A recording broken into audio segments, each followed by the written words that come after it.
Hey, good morning, everybody. Coming in. What's up, Freddie? What up? What up? What up? Hope everybody is good. We got a guest already. Good Lord. Tap the screen as you guys are coming in. Salam, TV. Salam, salam. Hey, man. What's up? So I do want to preface this by saying I'm not Muslim.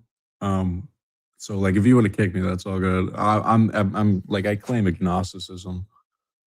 But I figure if you're trying to convert people to Christianity, then you're just trying to convert people to Christianity. But Why are you agnostic?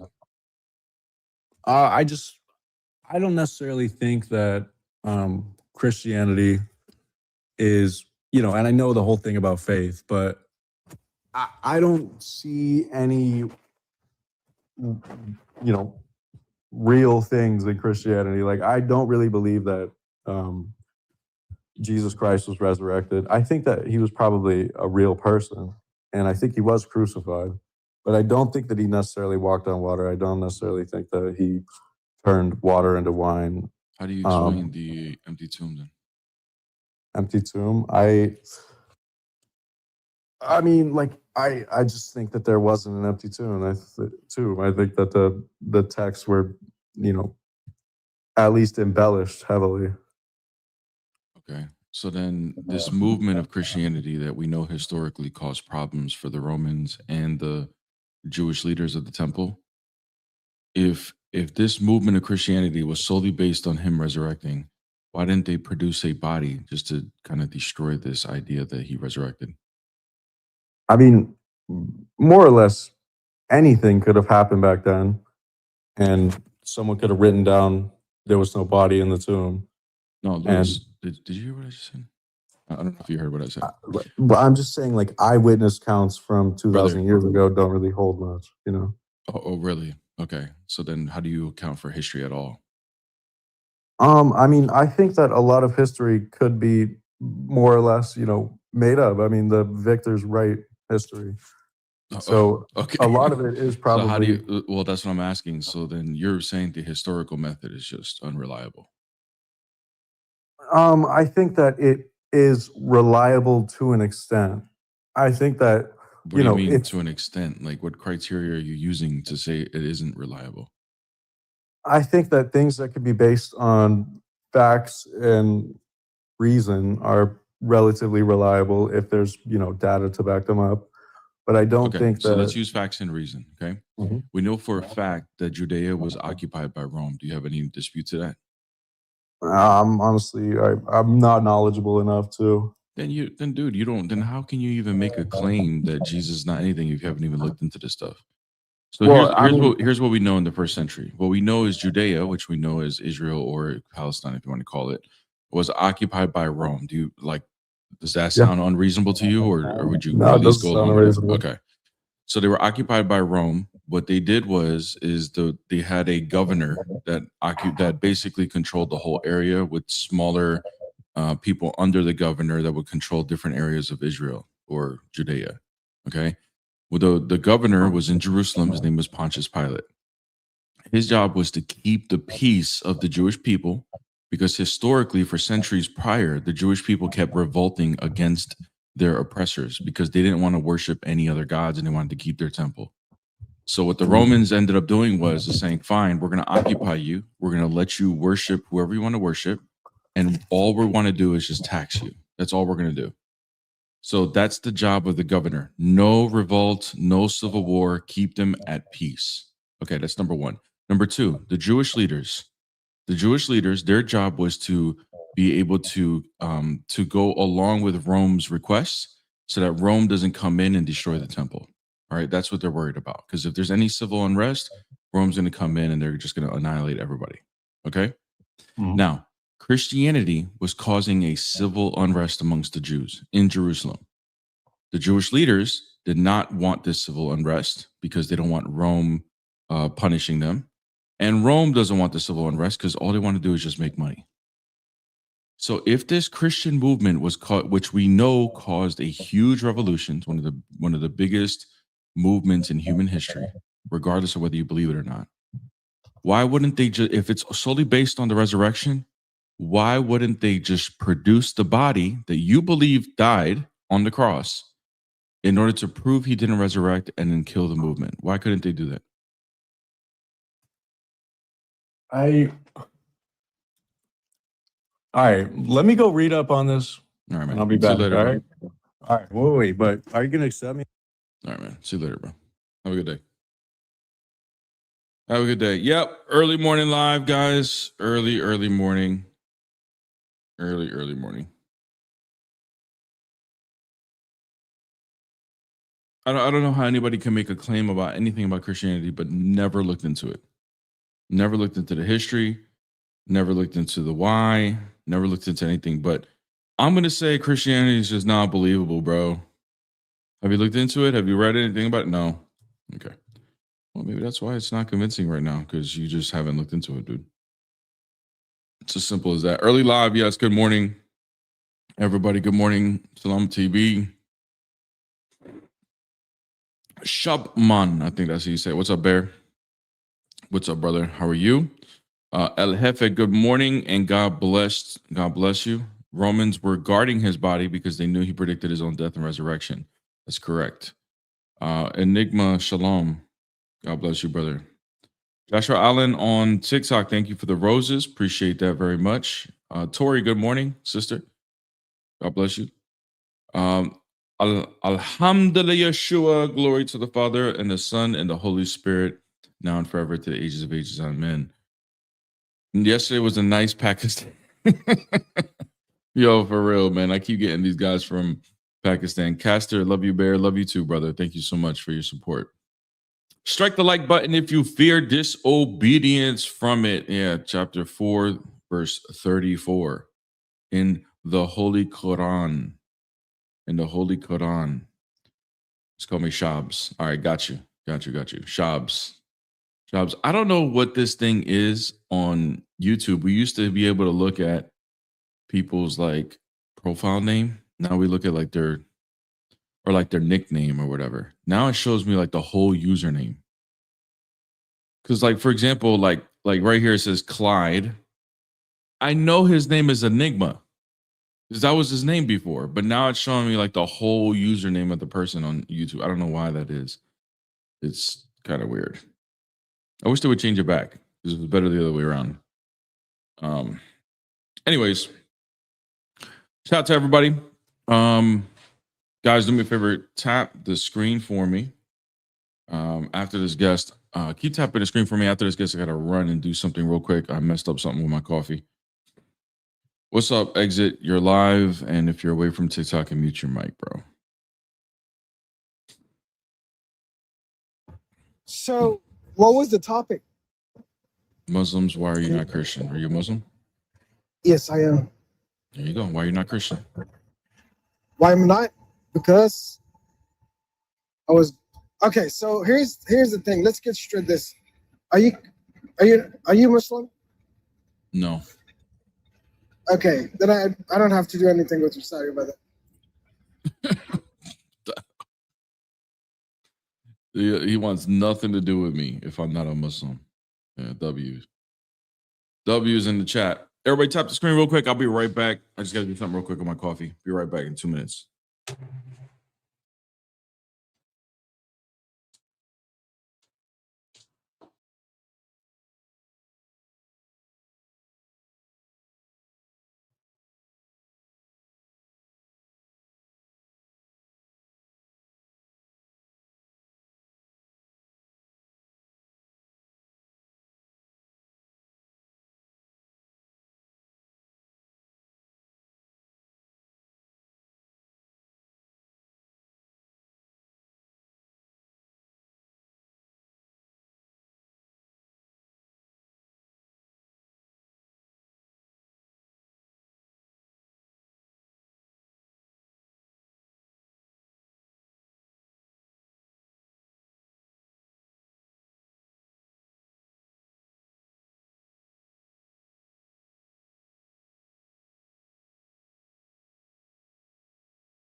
All right, I think that's better. That is better. We got more people in here. Nice. Who's requesting up? Request up again. Dare you? I dare you. I dare you. All right, guys. Shout out to everybody on TikTok. Thank you guys for joining on the Best Morning Live on TikTok and the YouTube. YouTube a little slow today. Make sure you guys hit that like button so the algorithm can go kick in, and we can go ahead and start these conversations. Guys, don't forget to watch my video last night. I started dropping videos again on YouTube. Oh, So make sure you go check that out. What's up? Oh, my bad. Are you a Zionist? What do you mean by Zionist? I mean, Do I like, you support support Israel? No, I don't.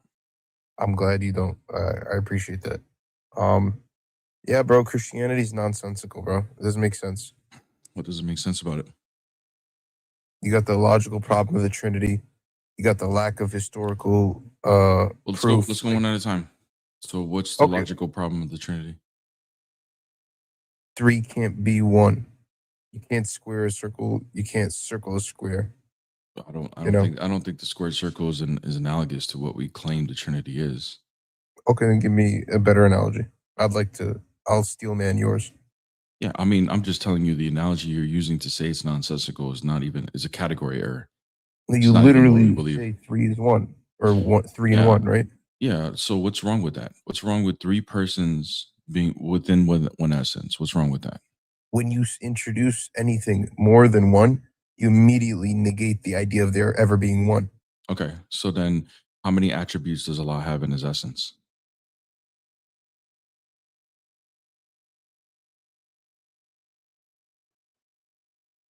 Nigga, are you a gymnast? I'm not playing. I want to see if you're going to be consistent. The silence was very loud, by the way. I want to see if you're going to be consistent. If there's something wrong with my view, which I don't think there is, then that means there's going to be something. Okay. How many attributes does Allah have within his essence?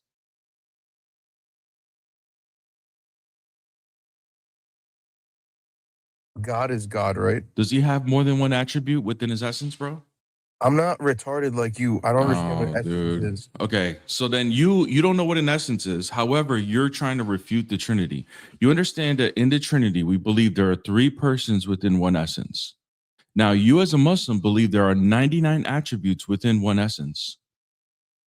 So if there's a problem with my view of 3 persons within one essence, 99 attributes to God, and then there's more. Okay, great. More names and attributes. If there's an issue with 3 persons subsisting within one essence, then why do you have 99 attributes subsisting within one essence? How can that be if that's a problem? When you have 3 persons, you have 3 gods. I just want to know. No, I don't, because gods would be in reference to nature. If we're gonna have multiple beings, if we're gonna say those 99, if we're gonna say those 3 persons have to be 3 beings, then your attributes would be 99 beings. That means 99 gods. That's what I'm trying to tell you. So can you explain how you can 99 names and so attributes. Muslim, listen to me carefully, bro. This is called a consistency argument. Bro, you pray to Jesus, then you pray to the Father. See, look, now you're malfunctioning because you don't know what to say, dude. This is you're way over your head right now, dude. You're way over your head. Same being. Hey, listen to me, brother. Listen. I want you to listen closely to the question.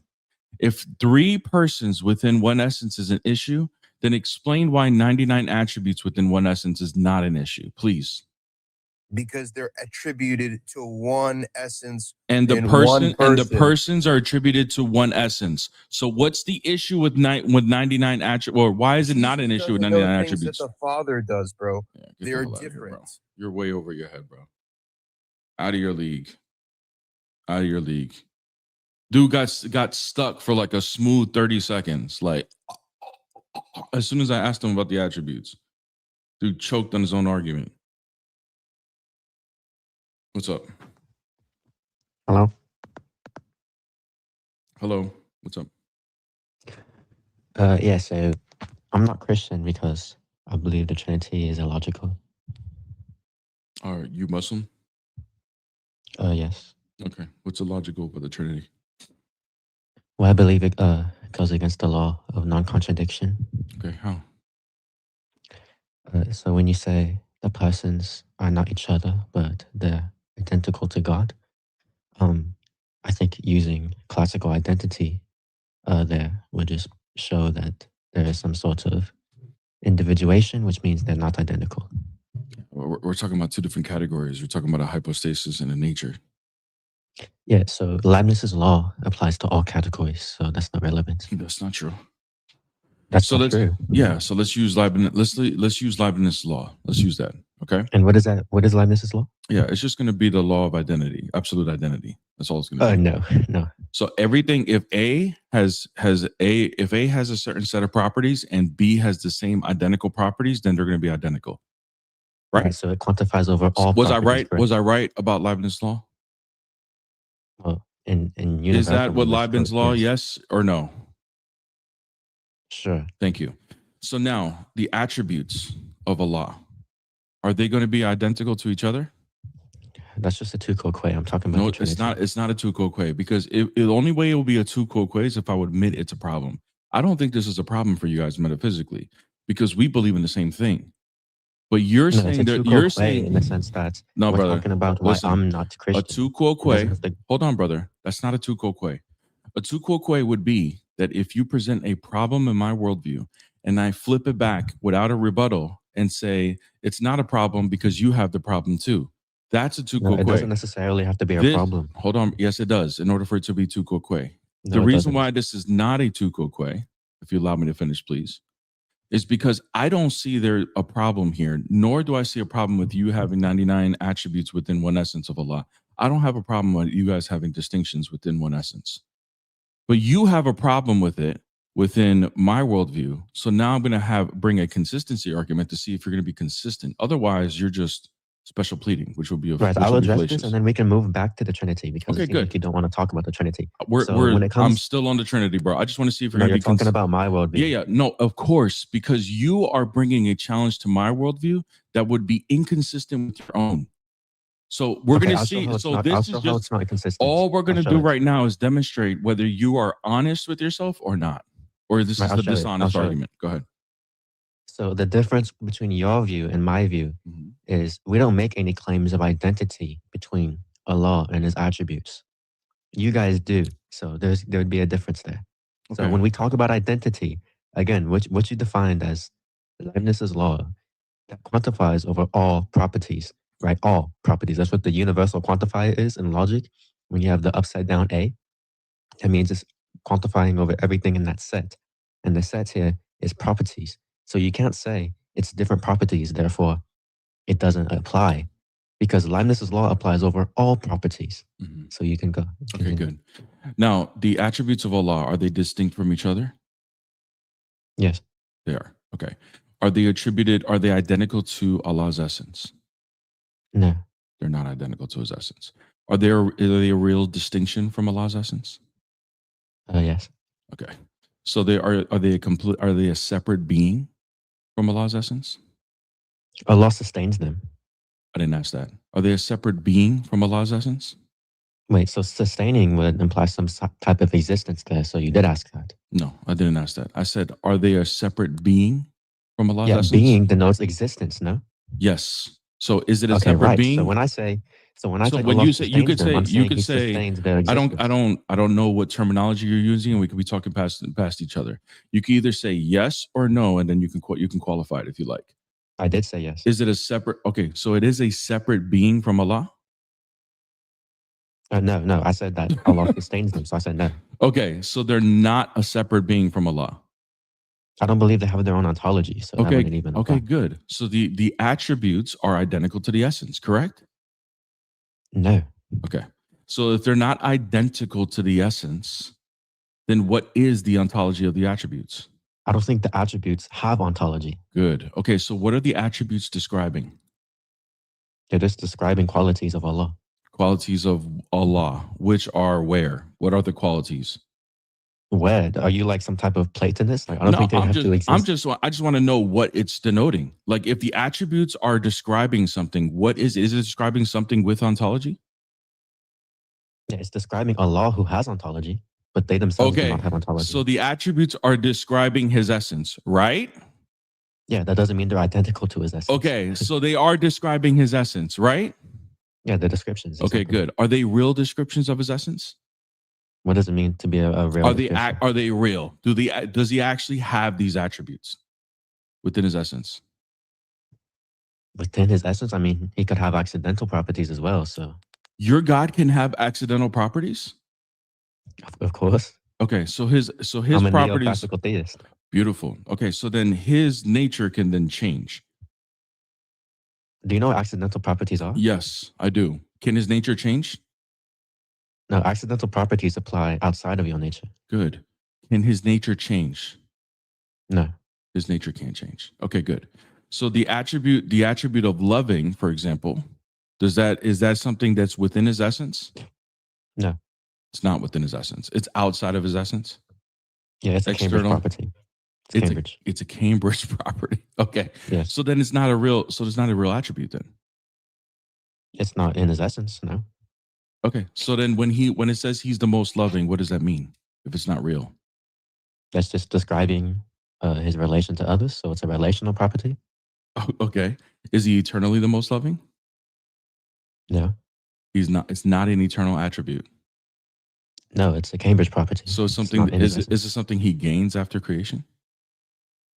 It's not something he gains in his nature because again, it's talking about relations. Okay. Are you familiar with like Cambridge properties? Have you ever read? I am. each? I am familiar with all of that stuff. All of this Wait, stuff. so It's just kind of. It's just wild. Who coined It's just the term? wild. I don't know who coined the term. I don't need to know who coined How the are term you to know what the familiar term with it it? is, because you I ever read on know it? exactly what a Cambridge property is. Now, Okay, can going you back- describe what it is? I don't want to change the topic, dude. So Wait, going this is the back topic. We're talking to it. about properties. Yeah, we are talking about properties. Going back Okay, so to what is it. a Cambridge property? Going back to it. You claim that Okay, so you can't define it. dude. If you're gonna interrupt me again, dude, I'm just gonna move on. Like seriously, God, like so this is silly God, because the nonsensical view that you have. First of all, I don't think all Muslims would agree with you that him being the most loving is not eternal. Is that something that you would claim that most Muslims would agree with? It depends on the creed, obviously. I'm talking about your atheist, I'm assuming, if you're neoclassical theist. Yes, of course. Yeah. So is that something that atheists would hold, like somebody like Ibn Taymiyyah? Yes. Really? Can you show me where Ibn Taymiyyah would believe that being the most loving is not something that's eternal? I don't think I have to show you if the claim on the screen. I'm just curious because a lot of you guys make these claims and then laugh and as if like I don't know what I'm talking about. So I would just like to be proven wrong on this. Yeah, I can send you something after the conversation. Thank you very much. Yeah, I Okay, appreciate so- that. Yeah, so can we move back to No, see you later. Got other people I could talk to. The sophistry is just, oof, man, craziness. Allah's love is not eternal. Oh, I might have accepted two people at once. Oh, never mind. It glitched.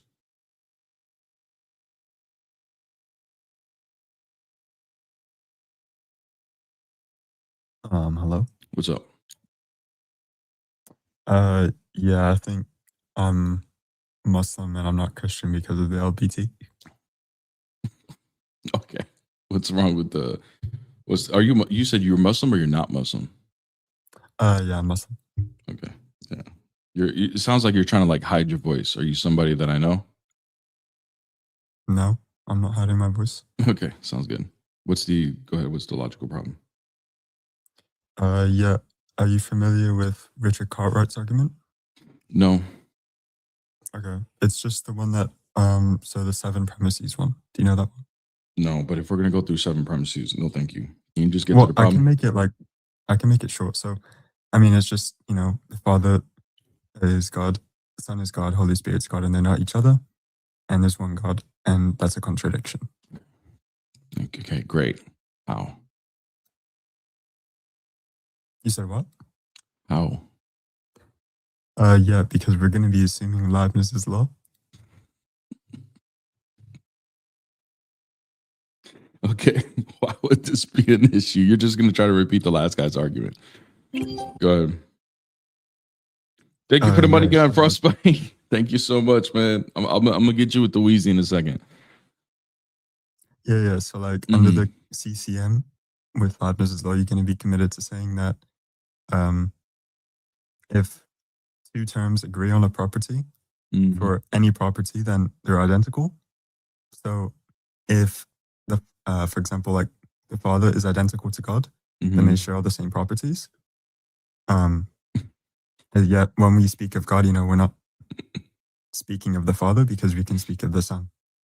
So that's just going to be a contradiction. When I'm referencing the Father, am I referencing the nature or the hypostasis?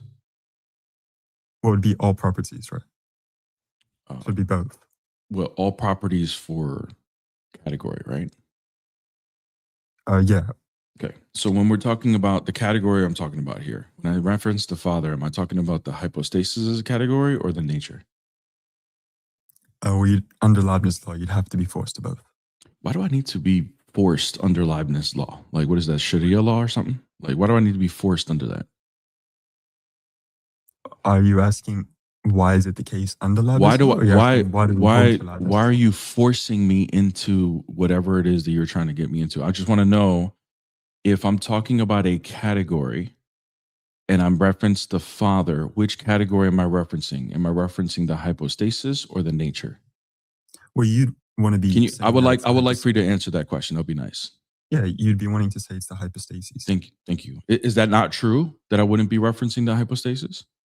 Yeah, it would be true, but it's okay. Thank you. So you agree? Okay. So when it comes to the hypostasis of the Father, and then I'm assuming you would agree that the Son, I'll be also referencing into the second hypostasis. Do the Father and the Son do not hold all properties under the hypostasis? So that would mean that they are distinct from each other. They're not identical. Yeah, would you agree with that? Is there a contradiction to anything I said there? Well, yeah, you can still derive that. Yeah. Okay, so there's no contradiction. That's where you mean. No, I said you can derive the contradiction. Okay, what would be the contradiction for me to say that the Father and the Son are not identical hypostasis because they don't have the same properties? No, that's so it's the case that they're distinct, but they're also numerically identical to God, and they're both God. I just want to know. No, you said there was something wrong with what I said. I said the Father and the Son are not identical because they don't have the same properties. When reference that's just true from Leibniz's law. Right? Okay, great. So you do agree with me, right? That there's going to be a distinction between the Father and the Son. They're not the same hypostasis because they don't have the same properties as far as the hypostasis. Correct? Right. But correct? Yes, correct. Okay, yeah. Thank you. And then when I said there was a contradiction, I said what you just said, that would be true. And also when we say they're God. We're not there. We're not there yet. I'm going to the next step now. And the next step. Now, when I say that the Father, that hypostasis subsists within a divine nature, and the Son subsists within the same identical divine nature, not a separate one, not another one that is similar. I'm talking about the same exact divine nature. Now, when I reference to the Father's nature and the Son's nature, and I say those are identical because they do share all the same properties as far as the nature is concerned, is there any problem with me saying that? And to be clear, so you said that the Father is identical to God because whatever is true. I didn't even come close to saying that statement. I'm going to repeat it again. Okay. If the Father, the hypostasis, subsists within a divine nature, and the Son, the second hypostasis, subsists within the same identical divine nature. If I say that the Father and the Son subsist within the same nature, the same identical one, is there an issue with that? Well, I'm not clear on what you mean by subsist, but okay, no worries. If that just means let's just do this. Let's just I'll change the terminology. No worries. Let's say if I say that the Father has a divine nature and the Son has the same identical divine nature, would that be a contradiction to say that the Father and the Son have an identical divine nature? Yeah. Okay. What would be the contradiction? Yeah, so the Father is God and the Father is not God. Where did you get that the Father is not God? How did you conclude from everything that I just said? Where did you conclude that I was saying that the Father is not God, or how did you come to that conclusion? Yeah, it would also be true that when we speak of God, we're speaking of the Son. The Son is not identical to the Father. Or the Father is distinct from the Son. Yeah, I want you to just focus on the things that I'm saying and not the things that I'm not saying. I'm going to repeat it again. If I say that the Father has a divine nature and the Son has the same identical divine nature, and then I say that the Father and the Son have the same identical nature, is there any contradiction in anything that I just said?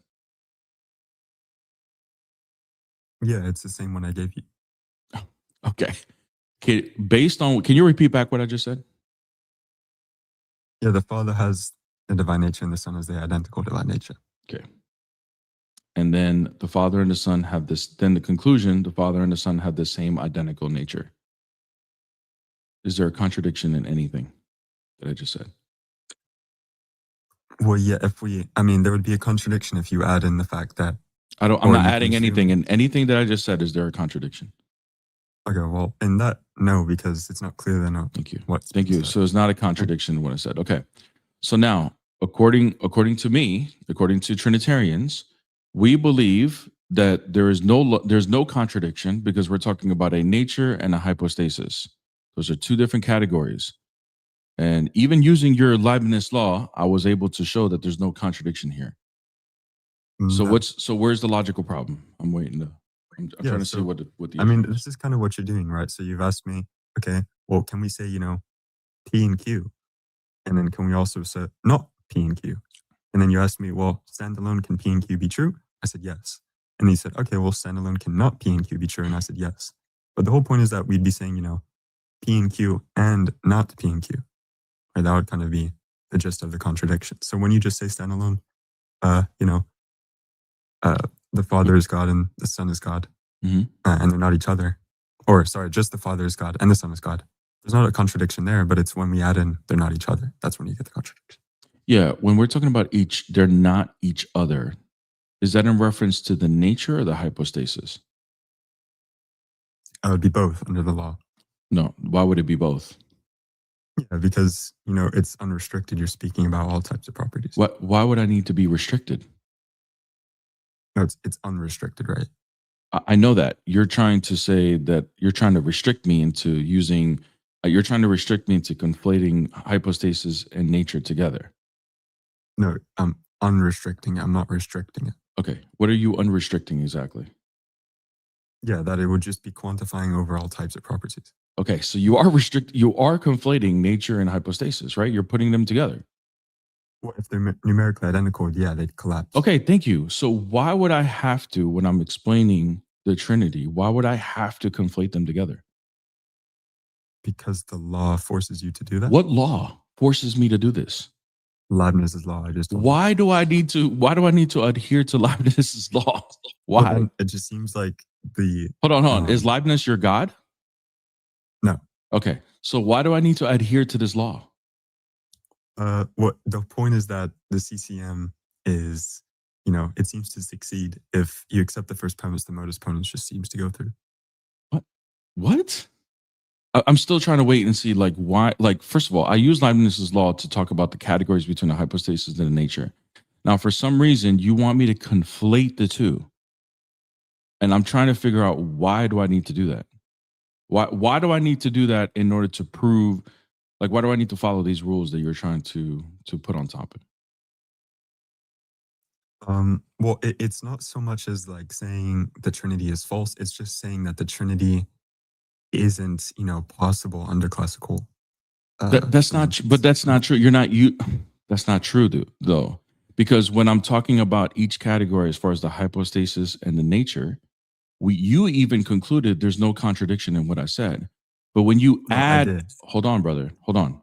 When the statements that I made, as far as when I separated the hypostasis and the nature, there was no contradictions in any of this. But you're saying that I have to put them both together and I have to conflate the two categories into one category. And I'm trying to figure out why that needs to be the case logically. Yeah, because that's how Leibniz's law is defining identity. Right? Okay. So then would this be consistent with your God? Let's say, I could just say maybe not, right? But the point is that bro, what the hell are we doing, bro? No, Get the hell off my stage, bro. Get the hell off my stage, bro. Would this be consistent with your God? Well, maybe not. Bro, what are we even doing, man? You don't even believe in this. Oh my God, bro.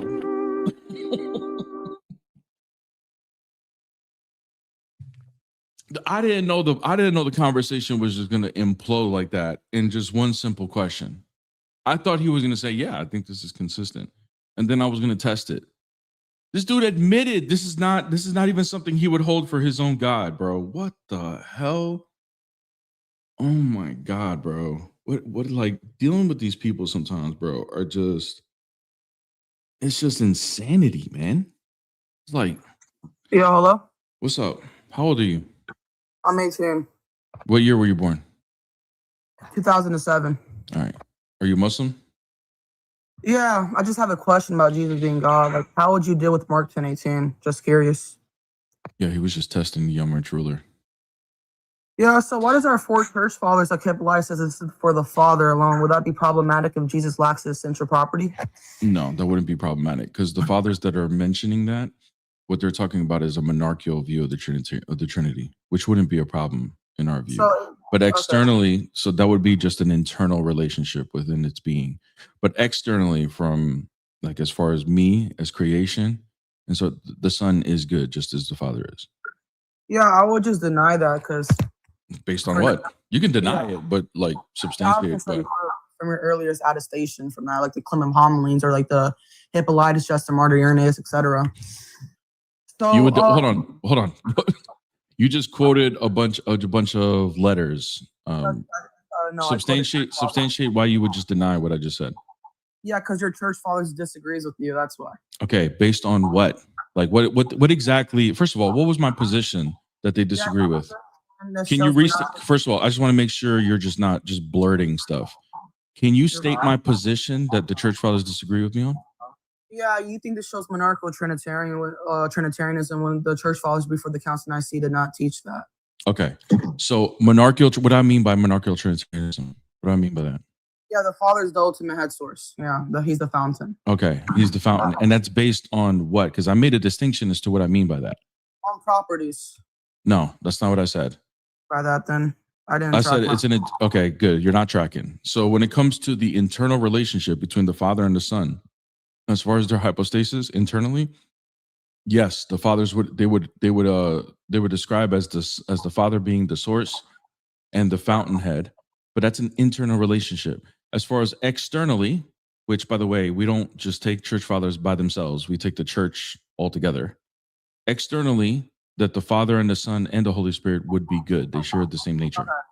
Yeah, so let me respond to that. First of all, you're just presupposing that they share the same goodness. And I can prove to you that he denies his Wait, how is that a presupposition? Because I'll just say the Bible. Wait, real quick. When you say presupposition, do you mean that I'm just presupposing with no substantiation? Yeah, I can prove it to you because no church fathers before the Council of Nicaea taught the Trinity in Nicene sense, and I can prove to you that this verse he does deny being good. Can I prove it to you? No. I don't want to change. I don't want to change from what we're talking about right now. Sir. Okay. Yeah, I don't want to bounce to another topic. So you're saying I'm presupposing that the Father and the Son share the same nature? Yeah. When you mean nature, you just mean essence, correct? Yeah. Yeah. That was just presupposing that. Okay. Can you read Hebrews chapter 1 verse 3? Yeah. The Jesus is the exact representation of the substance, correct? Yeah. Ignatius to Would the that letter. be nature? Would that be nature? Yeah, I'm going to respond to that. I just want to know, would that be nature? Can I respond to that? Yeah. I would like for you to respond, but after you answer my question, yes or no, would that be in reference to the nature? Yeah, that would be reference to the essence. Okay, so then the Bible does say that the Father and the Son have the same exact nature, correct? Ignatius to the letter Magnesium, chapter 5 says the Can believers. you answer my question, dude? Are you ready? Can I answer? No, but I want to know, as far as the verse is concerned, is that you can respond and qualify however you want to respond. I don't want you to run from this question. I'm not running. Okay, good. If you're not running, then you can say yes or no. I'm going to ask the question again just for the audience. Hebrews chapter 1, verse 3. Would that be in reference to the nature as far as the Father and the Son? Yes or no? Perfect. I'm going to answer. Don't come off. I just want a yes or no, and then you can qualify it. Okay, it's going to be yes, but who? Thank you very much. It's a yes. Now you heard it, guys. It's a yes. Now watch how he's going to dance. How he's going to dance on this whole thing. Yeah. You're about to put Ignatius under the bus because Ignatius, to the letter Magnesius, chapter 5 says the believers are the character of the Father. The Greek word character is the same Greek word used in Hebrews 1:3. I can just say Hebrews 1:3 is a metaphor because the Greek is oxymo characters of the essence. Okay. Wait. Is Ignatius referencing? Hold on. This whole babble, like speed babbling that you guys do when you guys are possessed. I just want to know: is Ignatius referencing Hebrews chapter 1 verse 3 there? What? Is Ignatius referencing Hebrews chapter 1 verse 3 there? He doesn't have to, but he uses the same Greek word used for the believers. Who cares? So he's not referencing. So wait. Cares? So did Ignatius show me where Ignatius denies that the Father and the Son share the same nature? Oh yeah, a letter to the Samaritans chapter 1. Yeah, show me. Yep, it says Let's pull it up. Hold on a second. I can just tell you what it says top of my head. It says that Jesus is the Son of God according to No the will worries. of God. Hold on. We don't need it off the top of your head. I'm gonna pull it up. Yeah, and read it out loud, please. Yeah, well. Ignatius. It doesn't say verbatimly about it. That's going to be a verbatim word fallacy, but it's hints there, and I can prove it to you according to Athanasius on his Discourse 3, chapter 30. Okay, so is this? It doesn't have to be verbatim, but is it going to be explicit? Yeah, of course. Yeah. Okay, so Ignatius and letter to, bro. Do me a favor, bro. Hey, do me a favor. Do me a favor. Like when I'm talking, like relax, because like you're talking like 100 miles per hour. Like, I mean, you already lost. I just feel to lose, but yeah. Lost how? Lost how? So tell me how I lost. You put Ignatius under the bus and we ran away from Mark today, team. Dude, you said I presuppose. Bro, get the hell off my stage. I'm not even gonna deal with this. This dude said I presupposed that the Father and the Son share the same nature, and then admitted that Hebrews chapter 1 verse 3 says that the Father and the Son share the same nature. Get the hell off my stage, bro. I don't even need to even like play with this game. But keep them coming, guys. Keep it coming. How you doing, boss man? What's up? No, I'm not here to do, like I can't really debate the way that you're debating. You're obviously like very knowledgeable on what you're talking about. I'm genuinely curious, like towards the prompt about the Trinity. Like I'm genuinely like I would want you to explain like the concept of the Trinity to me because I really don't understand. I am Muslim, but I'm not biased towards Islam, meaning that I would learn about other Abrahamic religions and get more information on it because I feel like that can only do two things. Either it will increase me in my faith or it will let me think that my faith is not 100%. So I'm genuinely curious on like the concept of the Trinity because I don't understand it at all. Yeah. So you are a human. That would be your nature, correct? That's what you are, right? Yep. And then you are a person. I don't know what your real name is, but 6K. That would be. My name is Abdullah. Okay, Abdullah. So Abdullah, that's your name. That's who you are, right? So there's a distinction between who you are and what you are, all right? But they're not separated, right? Like you're not like you're human and a person. Like you're both. Okay. So when we're looking. Wait. I don't know if I completely agree with what you're saying. Okay, so you think there's a separation between who you are and what you are? What I am is a species of human being. My species is human being, right? Correct. Is it? Okay. And who I am, meaning like my personality, my characteristics, right? Mm-hmm. Yeah, is that separate from your nature? Yeah, that's different than my species. I know it's different. Right? I know it's different, but is it separate?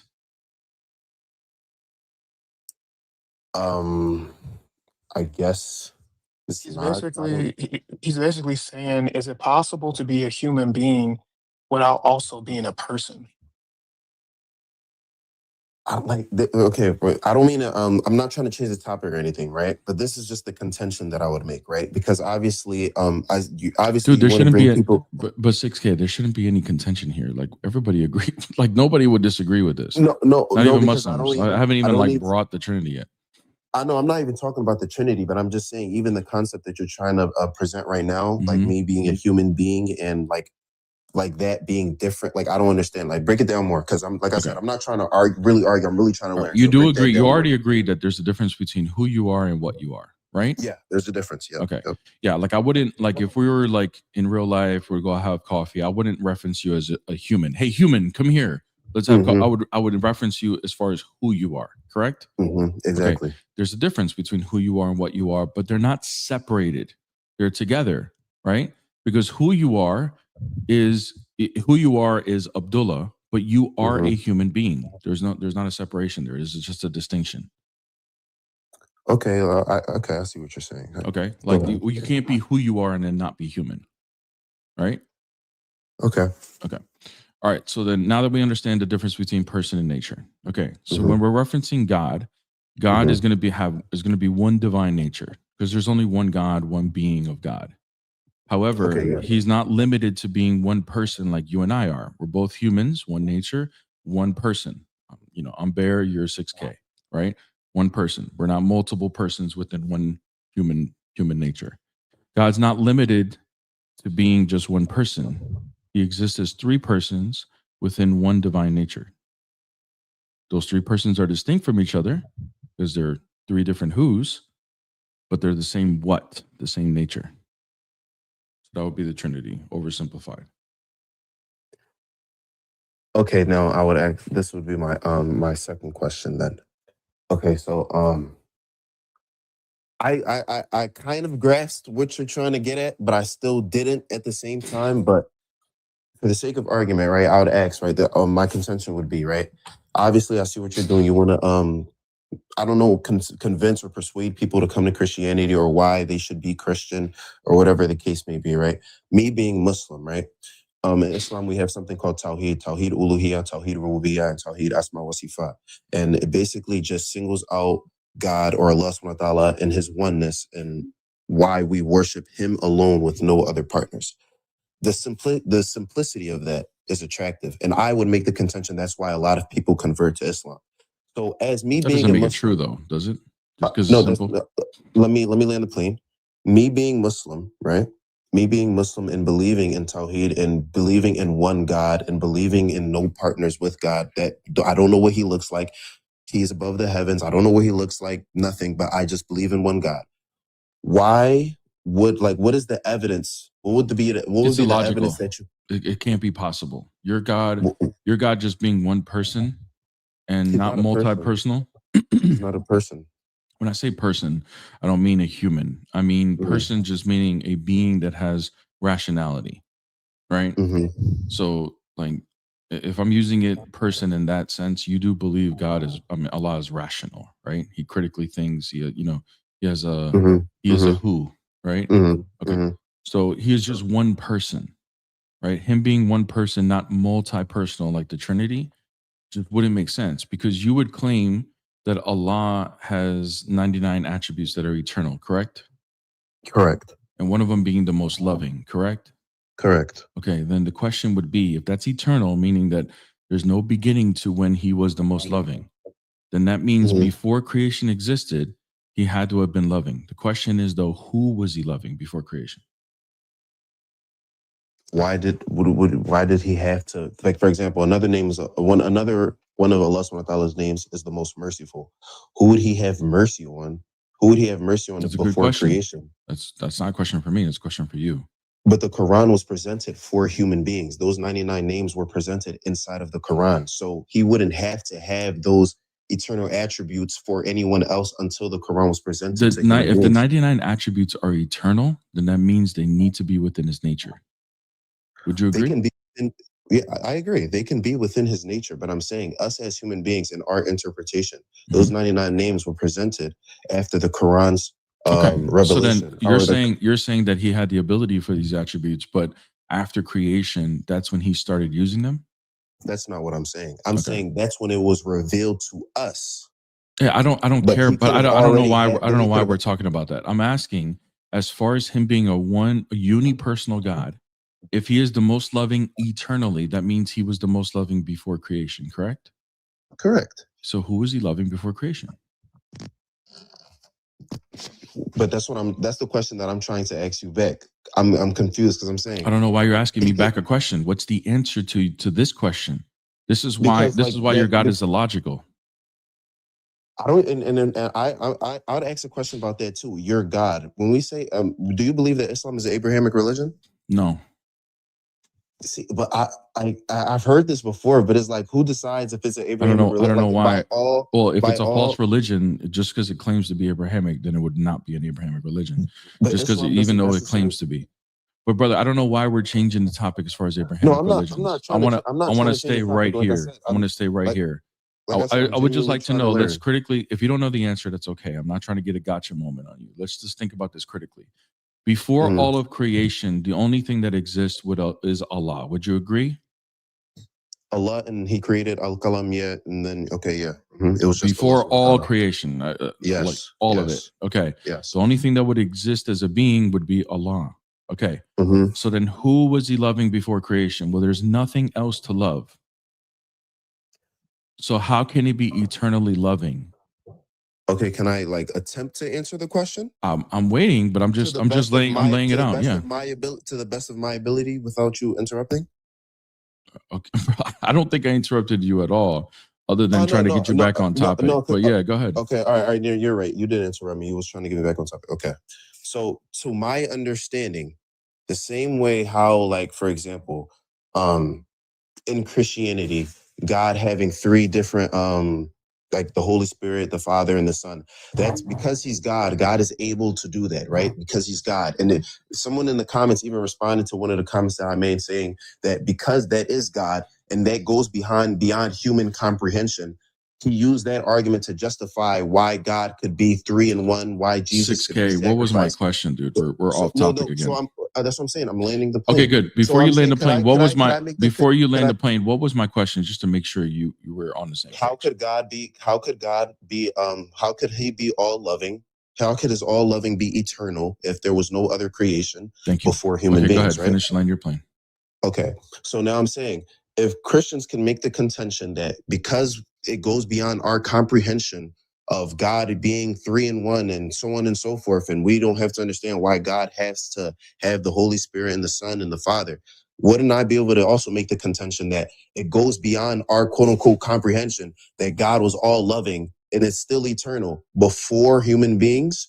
Could I make that same contention? You can say whatever. It's not a contention. That would just be a response. You can say whatever you want. You can say Allahu Alam all day long.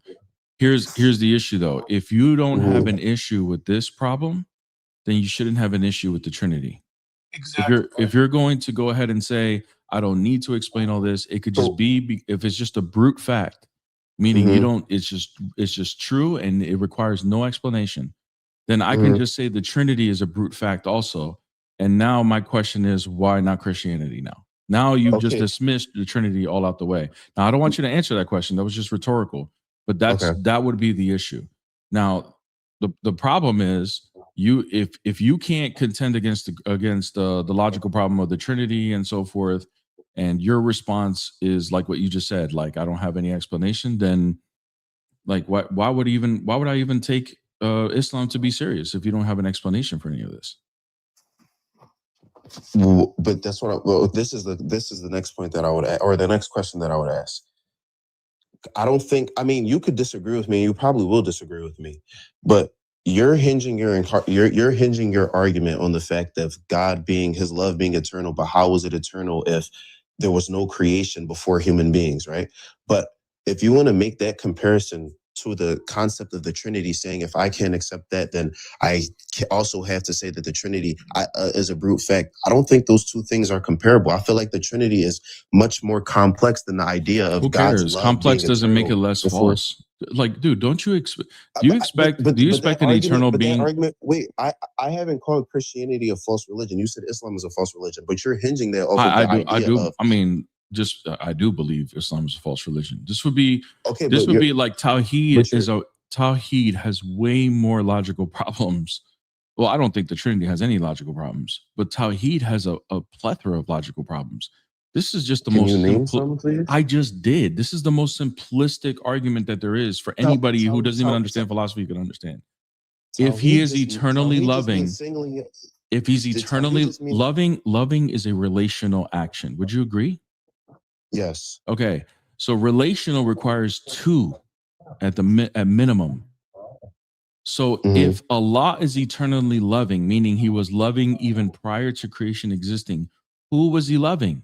Who's the other? For the sake of argument, I'll say Allah subhanahu wa ta'ala himself is eternal, but his love was after creation. I'd make that my contention now. Okay, good. And I want your response. No, all right. Yeah, that also brings problems because you believe Allah's nature is eternal, correct?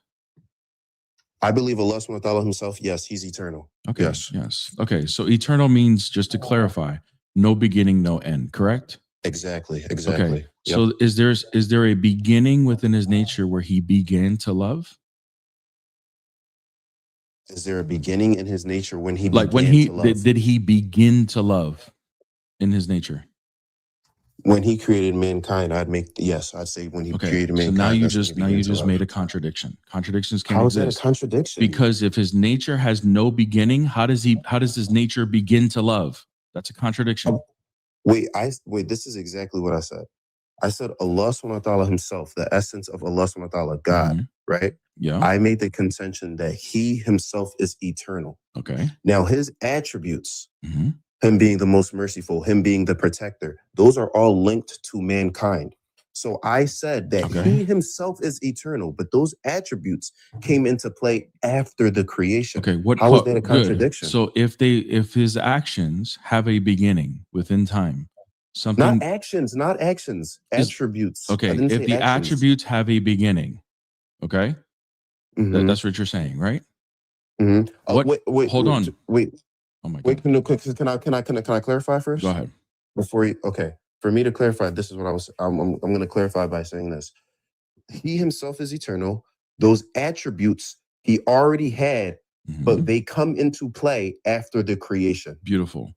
Dude, what caused them to come into play? The creation. No. So the creation caused something within Allah? What do you mean? Okay. Wait, why are you saying no? How is that no? Okay, here. I'm going to explain it. Like, dude, that's a major blunder if you're going to go ahead and agree with that. I don't think you actually mean that. What you mean, I'm going to explain it, dude. Relax. Chill, dude. I'm relaxed. All right, bro. I've been chilling this whole time. All right, bro. I don't know why you're getting upset, bro. I'm chilling, bro. I'm not even upset, bro. Just chill for a second. Just chill, man. Chill. Why are you telling me to chill if I'm chilling? I'm confused. I'm going to mute now. All right. So when you say that they come into play, that is Allah's, like, for example, his loving comes into play. Is that what you mean? You're muted, by the way. I don't know. I don't know if I'm okay. I don't know, bro. Yeah, you're gonna use the fact that I'm saying chill as a way out. I want to make sure I'm being respectful because I swear I have no ill will or any malicious intent. But so I want to make sure I'm chilling. I don't. All right, listen, bro. Listen, 6K, because I don't want to use you to use this as a means for a backdoor. So look here, I apologize for saying chill. You've been chill the whole time. Okay. Thank you. Like, honestly, thank because you. I have no. Thank you. Like, can we move past it now? Yes. Thank you very much. Yes, okay. When you say going into play, like, for example, loving, his loving would come into play, right? Oh, yes. That's what you mean. I'm using your terminology because this is not philosophy. This is not philosophical terms. I'm using your terminology so we're on the same page. Okay. So his loving comes into play, meaning it has a beginning, correct? No. That's you're changing. Okay, so was his loving always in play? It wasn't always in play. No. Okay, so then there's a beginning to when. So there's a point. Okay, let's use this. Is there a start to when it comes into play? It comes into play after the creation. I don't know how. Is there a start to it or not? No. There's no start. Okay, so it always was. So it was always in play. I didn't see that. Okay. Always had the attribute. It came into play. All right, bro. Look, 6K. Look, 6K. This is not a gotcha because earlier when you first came here, I don't think it is. Hold on, wait, 6K. Wait, just give me a second. I haven't said anything this whole time. I just been listening. Go ahead. From the beginning, when you got here, you initially said, "Hey, I'm just here to ask questions. I want to understand you guys' position a little bit more." And if you really are trying to understand our position a little bit more, our position is juxtaposed against yours. So when we're explaining why we don't believe that Allah is a single person as opposed to a trinity, we're asking you these questions so we can show you why we believe this. So in this particular conversation, if you don't know something, It's not a gotcha. Like, it's just something like, hey, I don't know the answer to that. I get what you're saying. Let me just go research this a little bit more and maybe I can come back tomorrow. But what it seems like you're doing, and I mean this with as much respect as possible, it seems like you're purposely not answering the question because you think we're trying to put you into a corner. Look, bro, nobody knows everything. If you've never heard this argument before, it doesn't mean that there's no answer to it. It just means that you may not have it right now. Just walk with us for a little bit. Just engage with what Bear is saying. And then if you don't know, just say, hey, I'll come back tomorrow and I'll give you an answer. Is that fair? Okay, can I respond? Go ahead. Between me and God, I swear to God, I'm answering these questions to the best of my capabilities. I don't even have the knowledge for me to identify you trying to get me in a gotcha moment. I swear to God. I swear. Okay, I'm not even no trying, worries. like I We don't accept even it. have the knowledge because, you know, for you to understand that someone is trying to get you in a gotcha moment, you have to kind of try to see Abdullah, where that's their fine. argument is going. Abdullah, I don't even know where your Abdullah, argument is going for me to say that. no worries, bro. That's fine. Okay. Yeah, We'll I'm answering to the best of no my worries, capabilities. no I worries, swear. no worries, no worries. Okay. When I say Allah is the most loving, and you're saying that it comes into play, what do you mean by it comes into play? Meaning, like you said, loving someone, Mhm. being merciful, those are all a relation type feeling. Like it needs to be two. Okay. So I'm saying the Good. attributes already exist. Like if I had to make an analogy, right? I'd say, for example, I don't have a son yet, but I'm married. Mhm. But I know that my son, inshallah, when I have one, I will love that son. I have Perfect. the attribute already of loving that son, even though Got he it. does not already exist. But Understand. when I actually start to physically love him and show that physical, that affection to my son, it's going to come into Now play notice. after he is born. Good. Now notice you use the word start. That will start to come into play when he is Mhm. born. Okay. Exactly. So you're Mhm. saying that the action of Allah's love has a starting point, right? Okay, I guess you could say that. Thank you. That's all I was saying before. So now, if his action has a starting point, what caused that action? The creation. Okay. So you have an effect on Allah's nature? We don't have an effect on Allah's nature. Okay. Allah subhanahu wa ta'ala can, if he decided to hate us, he could have hated us. Okay, good. If we don't have an effect on it. Let me move away. Way, This is gonna go another way. I got you. I'll grant you all of that. Okay. Let me move it this way.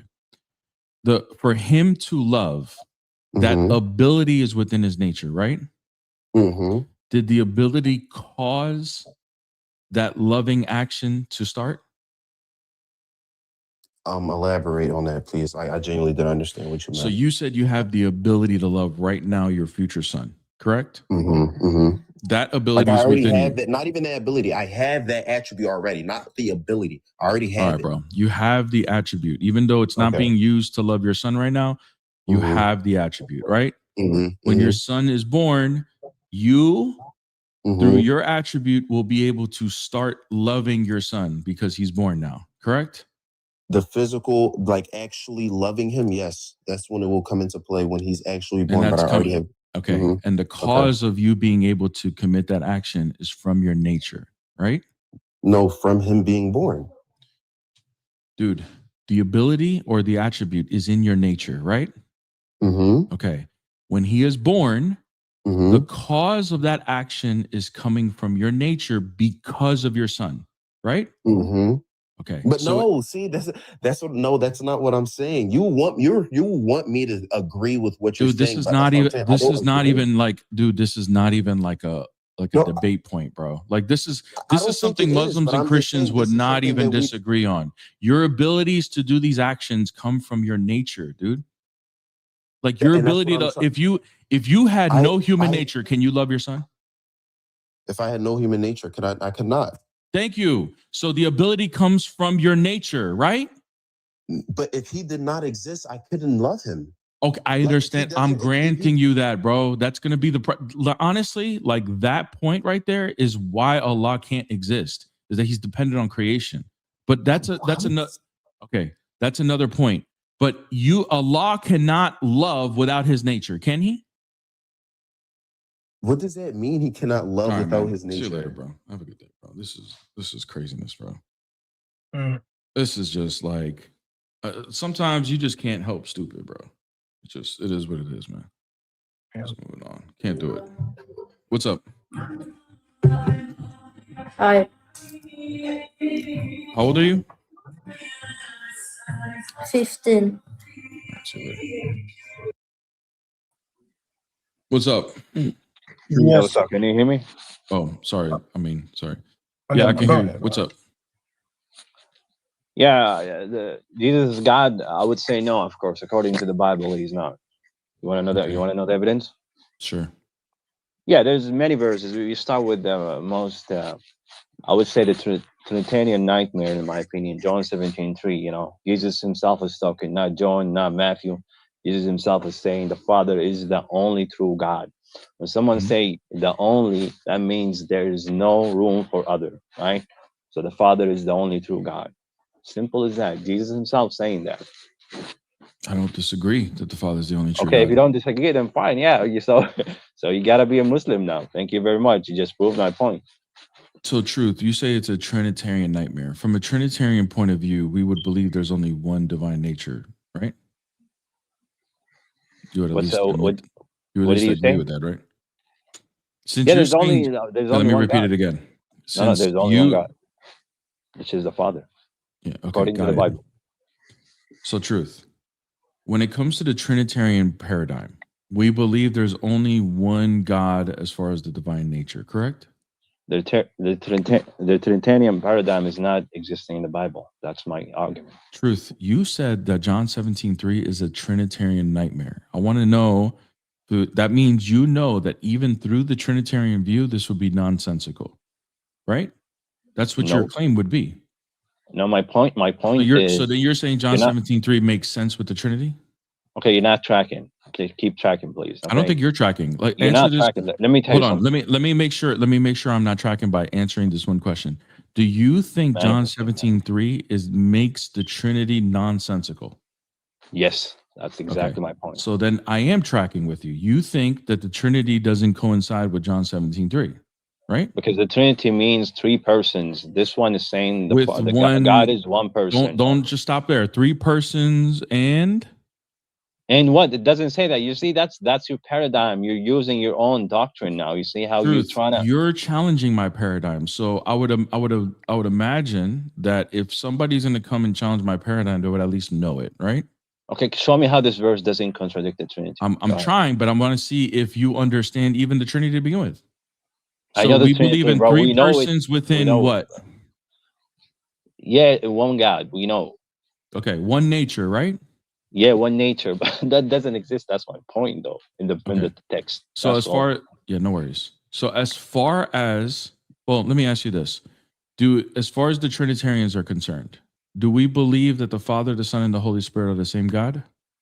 Yeah, that's what you guys claim. I know. Good. And how many gods do we believe that is? Yeah, you claim it's one God. Okay. So then when it says that the Father is the only true God, how would there be a contradiction for us? Because it negates the other two, the Son and the Holy Spirit.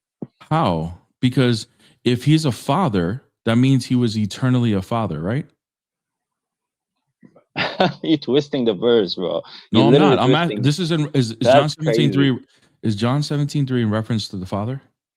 Yeah, only the Father. And Okay, it says, so then listen, and that's what we call in Islam the Shahada, right? Because it says in Jesus Christ, I would after sent. we're done, I would love for you to recite the Shahada saying the Father. I would love to hear that. Yeah, And I would love to record that. By the way, I don't know if you I'm sorry, I don't want to be After I don't know if you're playing dumb. I want to make an argument If you're first, playing and dumb, then afterwards, but as hey, I would like Muslims, to we make an know argument first. Okay, let Hold me on. finish. I would like to. Because you guys I don't use want to this go off another to your topic, brother. argument. Hey, Okay, no the offense. Father was I could used already before. feel. We I don't could have an already issue feel with like that. you're going off to another topic. We don't I don't have want to issue do with the that. Father being used before. Okay. Okay, good. I'm just letting So you know. so according to this verse, is the Father eternal? Can I answer? What does this has to do with the Father being eternal? I'm saying the Father is the only true God. According to John 17:3, if he is the only true God, does that mean the Father is eternal? Of course. Okay. Can you be a father without a son? What does this has to do with anything? Can you be a father without a son? What does this have to do with anything? I'm talking about him being God. I'm going there. If you just answer the question honestly, can you be a father without a son? Yes, you can. Okay. Show me how you could be a father without a son. Metaphorically. Show me how. Metaphorically. How even I'm metaphorically, literally answering the question. even Are metaphorically, you how tracking? can you be a father without a son? Yeah, because we have a lot of people we call fathers, right? Out of respect, in terms of respect, you call someone father. How are you, right? That doesn't mean he's Yeah. technically So a when you father. call him father, who Maybe it's not. relationally, who would be in reference to the son for that, even metaphorically? No, father metaphorically just means a term of respect. It has nothing to do with being literally a father. Yeah, You're you're not getting stuck, it, bro. bro. I This can already guy's hear not. it. You're stuck.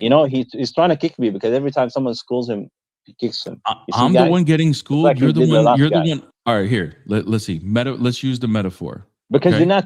You Can can you call somebody. can You're you answer saying the you can question? call somebody metaphorically A without there father, being yeah. a son. Okay, good. That A doesn't father. mean technically a father. Yeah, you can call Okay, someone metaphorically a that's father. That fine. doesn't mean he's technically a father. Hey, truth. Right.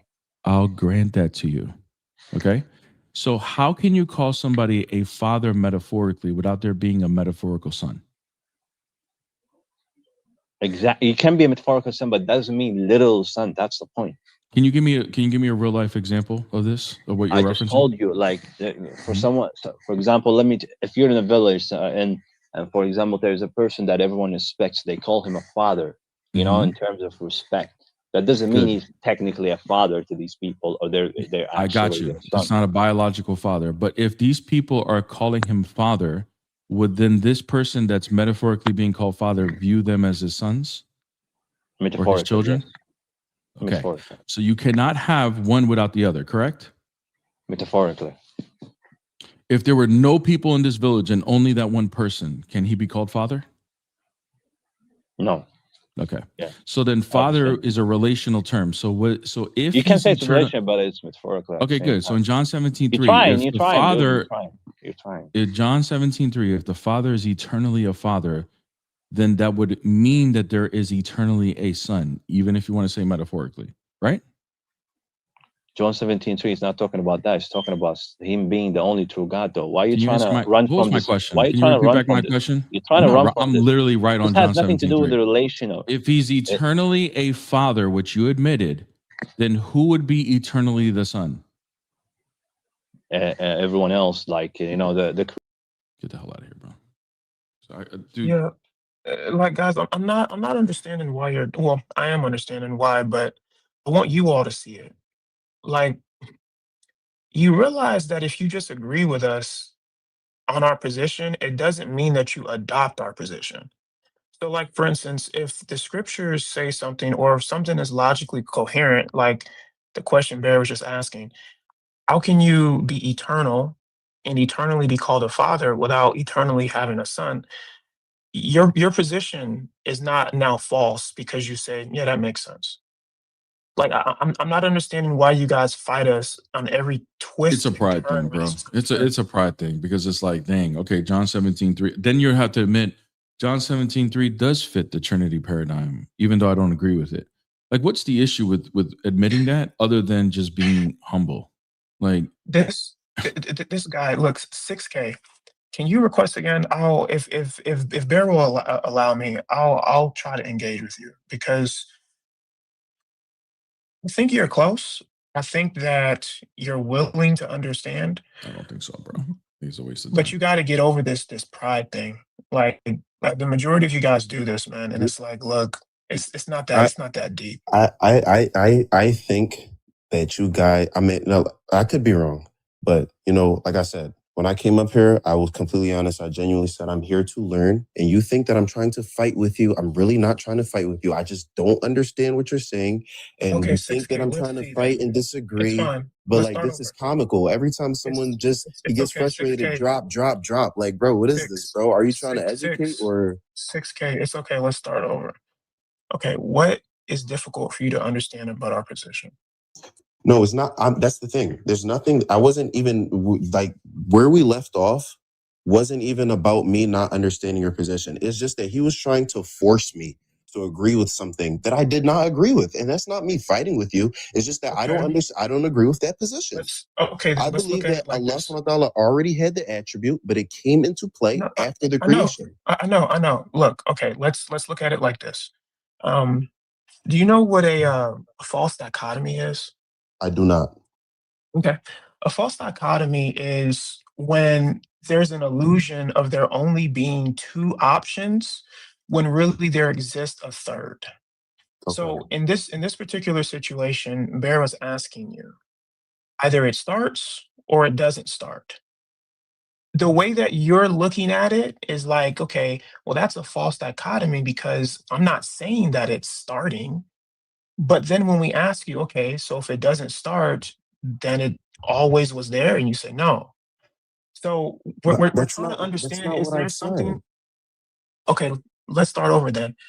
When you said his love comes into play, does that mean that it started at some point, or was it always there? It was always there. Okay, can you describe it in a different way than saying it came into play? The best way that I could was the analogy that I made with me having a future son. That was the best analogy that I could come up with off the top of my head. Okay. So did the future son begin to exist at some point, or did the future son eternally exist? Obviously, he would have to be born. Right. So he began to exist at some point in time. Exactly. Okay. The love you had for him, did that love begin to happen? Did it actualize when your son began to exist, or was it actualized before your son began to exist? When he existed, when he began to exist. Okay, so now notice, let's stop here. This is where the impasse keeps happening. Mm-hmm. If the love began to actualize only when your son began to exist, that means that the love only actualized at a particular point in time. It was not always actual. Can we agree on that? Yeah, it wasn't always actual, but the attribute, I believe, was there. But the actualization has to come after he's born. Yes, I agree with that. Okay, that's fine. So then when you say his love came into play, it came into play at a particular point in time when your son began to exist at a particular point in time. Can we agree there? Yes. Okay, so that means that if your son began to exist at a particular point in time, it has a beginning. It was not eternal. That means the love has a beginning, and it was not the action, not the attribute, but the action, correct? Mm-hmm. Okay.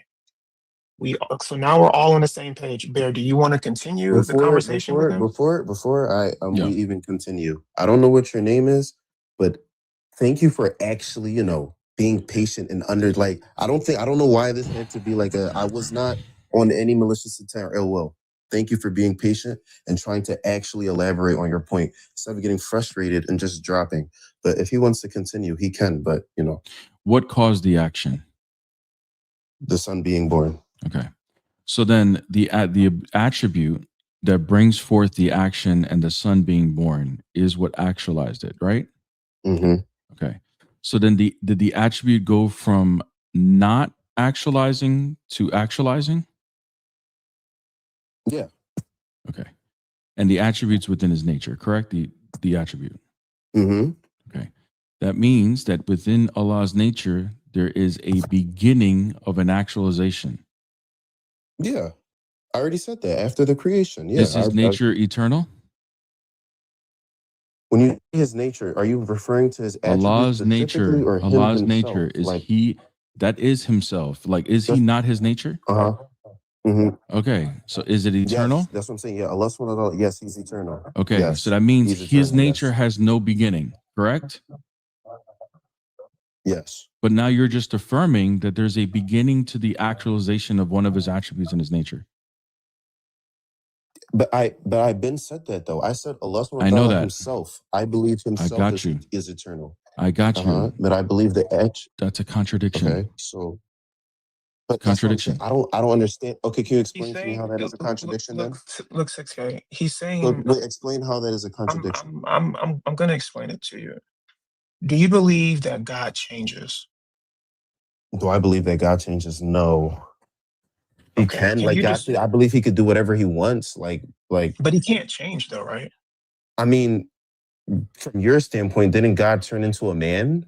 Oh, Wouldn't That's that not be a change. oh changing? my God, That's dude. not a change. And How is that not a we how, can and, hold on. wait, why are you getting 6K. Trust me. frustrated? Like, bro, like, Trust bro, 6K. bro, All I it's said okay, was, "Oh bro. my It's cool, It's God, bro. dude." okay. I'll just It's drop, okay. bro. Let's just It's okay, focus. Let's bro. It's just cool. It's focus, cool. bro. Why are you? I mean, he's too sensitive for this, bro.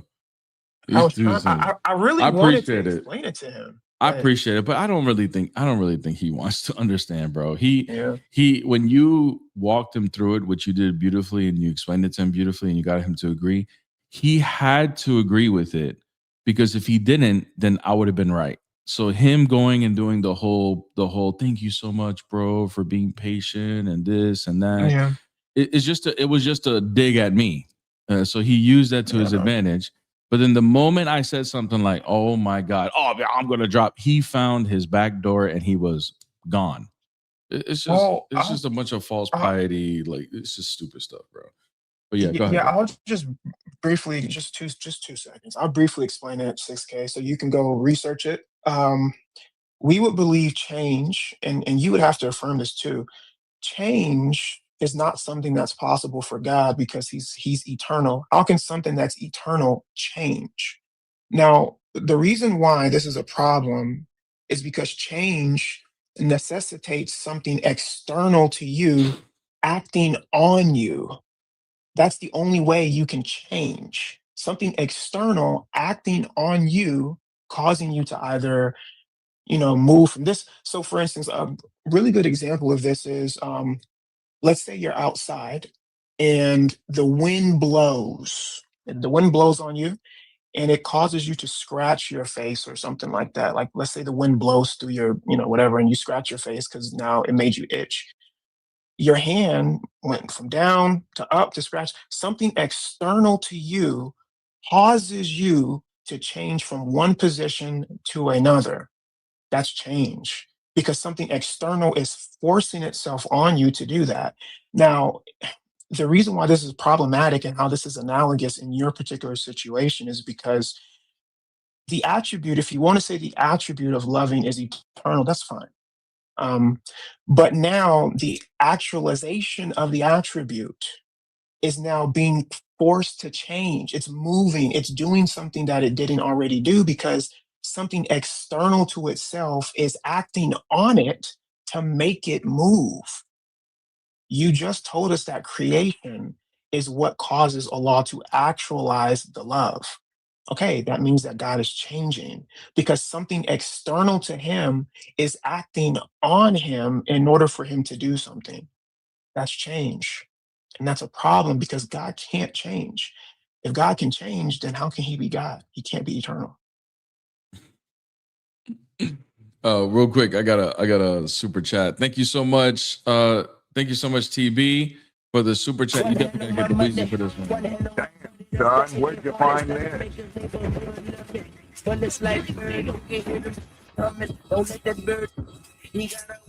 Thank you so much for the $20 super chat. LOL. Anytime Amin starts talking to an adult Muslim like he talks to his minor daughter is the only time they understand. Wild. Shahada fries your brain. Exactly right. It fries your brain.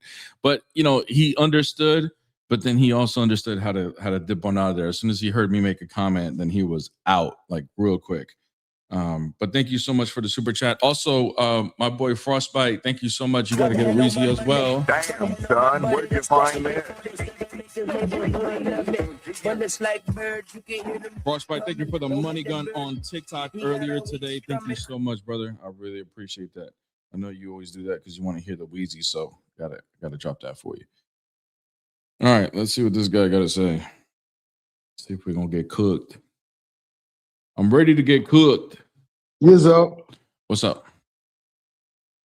I already addressed my question to Amin. He heard me.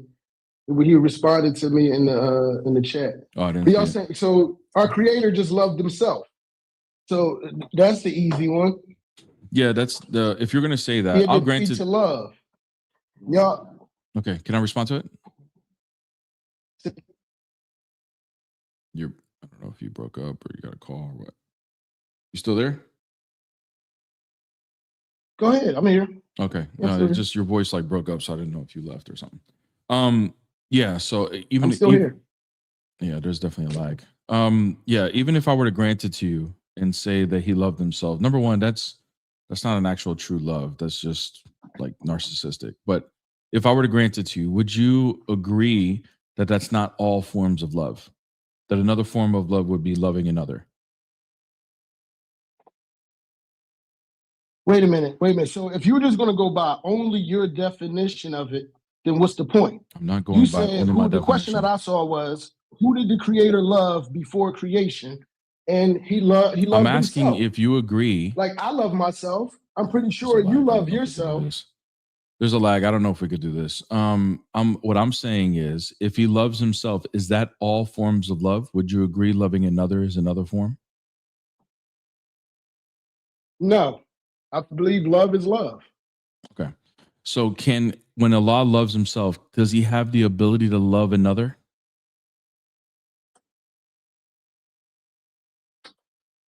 I don't understand your question. What are you trying Is to say? he capable of loving another? It's not a trick question, bro. We already said that. We already established that. We already know that. So the He answer is loves yes. who he loves. He does not love who he doesn't love. Good. So he is capable of loving another other than himself, correct? We know that, yes. Okay. Would you say that that's another form of love? No, I wouldn't. Okay. You're saying it's the same as loving himself. Love is love to me. And whether I love my mother, I love this person, love is love. Good. You know what I'm saying? Is he capable of loving another without creation? Say again? Like your question made no sense. I hope you know that. Yeah. Okay, good. Is he capable of loving another without creation? Yes. He's Okay. capable of all things. Yes. Good. So who can he love before creation? Himself. No, I said another. No, your question was, whom can he love before creation? And my answer was himself. Your answer before, when I asked you, is he capable of loving another before without creation? You said yes. I said, no, that makes no sense, is what I said. But then to move things on, I just answered you. Okay. Because that made no So sense. did you? So you did say. So you did say yes. He is capable of. So you did say yes. He's capable of loving another without creation, right? So do you believe the creator is not capable of loving? Can you answer my question, Andre? Because you're backpedaling. I did answer your question. All right. Well, I just want to be clear because I'm confused on your answer. I'm going to ask it one more time. Is Allah capable of loving another without creation? Yes. Okay. So then before creation, who was the other that he could love? Why are you saying before creation, who is the other? Why are you saying? Because you said he can before love creation. another So without. You're saying before creation. Because you said without creation, he is capable of loving another, not just himself. So what would that other be before creation? If there is no creation, there is no other. So you just contradicted yourself. So you just contradicted yourself. How did I contradict myself? Yeah, this is low IQ, bro. This is like crazy. It's and what makes this crazy is like you don't have to get this animated. Like if you don't understand something, just say, "Hey, I didn't really get that. Can you repeat it or can you explain it a different way?" Like I don't know if it's just you guys, but like you realize most adults in the world don't care if they don't they just ask questions. They say, okay, look, yeah, in real life, I don't really understand that. Like in real life like just because you don't know something, you don't have like a crowd of people. Oh, you got cooked, big. Like, bro, I've never in my life seen something like this where it's like, bro, like this isn't your position. So obviously you're not gonna understand everything. Like when we use like, just say, what do you mean by that? Yeah. Like, bro, it's okay. No, bro, he's able to love another without creation, but yeah, there's no one to love before creation. So there we go. That's our answer. What's up? Hi, hello. Hello, are you Muslim? Yes, yeah. Okay. Why are you not Christian? Non-Muslim. I said, why are you not Christian? I'm not Christian because I just don't believe in the Trinity, and I don't believe how the prophets are portrayed. I don't believe in Paul. Hmm. I don't believe. So you believe the Bible's been corrupted then, I would assume. Yeah, I believe that it was written by unknown authors, but I don't say the whole Bible is false. I think there's truth in there. Got you. So if I was it corrupted by the time of Muhammad? I don't know too much if it was. Maybe it was. As I said, you don't know when it was corrupted. So how do you know this has been corrupted at all? You don't even know when because it happened. I read it myself because I was a Christian before, and it didn't sit right with me. So that's why I reverted back to Islam. So in the Quran, right, in chapter 10, verse 94, when Allah says, if you have doubts about these stories that we have revealed to you, go ask the people who read the scriptures before you. That would be in reference to the Jews and the Christians, right? Correct. And those scriptures that they read during the time of Muhammad, are they corrupted or not corrupted during this time? I would say it probably was not, because when it's like, when Allah told the Prophet Muhammad that, go back to, I feel like, when I am coming as a new prophet and you're going to spread the message to the people, you have to remind them of the stories before, because if you don't let them know the stories that before, how are they going to recognize you as a prophet? So you have to bring stories to them that their generations knew before. Okay. So they could see you as a true prophet, because the only person who will know the correct stories will be God. So you're saying you do agree that the scriptures that the Jews and the Christians were reading during the time of Muhammad were not corrupted then? I think the stories that the Quran talks about that aligns, because as I said, as a Muslim, the stories that aligns in the Quran will be correct in the Bible. Do you know the context of 1094? Do you know what stories exactly it's talking about? When Allah revealed the Quran to Prophet Muhammad sallam, The answer I would say the story it sounds like you don't know. It's talking about the I'll be the Exodus story about Musa. Yeah, exactly. Yeah. It's talking about Moses and the Israelites. The children of Israel, talk about what happened to them, the history. Yeah. So we have, you understand that before you say something, I just actually joined just to say something real quick. Anessa, I don't want to divert from the topic. You can I know, say I just something wanted after to we're say done. this real quick, if you don't mind. I do mind. I want to stay on the topic. But I just wanted to say something about Allah's love. We could talk about that next. We're on this topic right now. Okay. So 1094 is talking about Moses and the Israelites escaping from Pharaoh, right?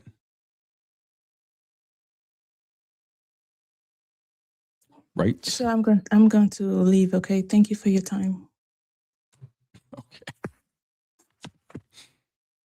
Guys, was I mean for not wanting to go on her topic that she wanted to go on? What the hell, bro? Am I the meanie today, guys? Am I tripping? Am I being like too aggressive? Like, somebody tell me the truth. Like, am I like, what's going on? Just because I wanted to stay on the topic we're talking about, she wanted to leave. That's crazy, dude. They saw it, right? Yeah, so I thought. I'm a mean one, Mr. Bear.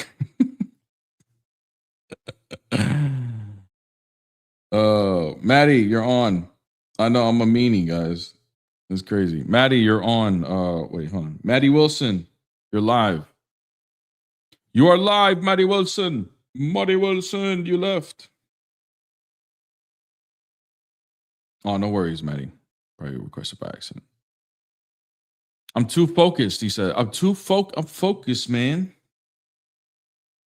I'm focused. That was an accident. Hey, no worries. I mean, I don't know. I don't know if she was worried about where this was going, or I mean, I love talking about the love argument, but I kind of wanted to finish my argument. Is that wrong? I wanted her to respond to the Islamic dilemma. Islamic dilemma. Guys, make sure you guys tap the screen. I have done no promoting today. None. Promotion number 1, okay? My videos are back. There will be long form videos coming out every single day, at least for the rest of the month, okay?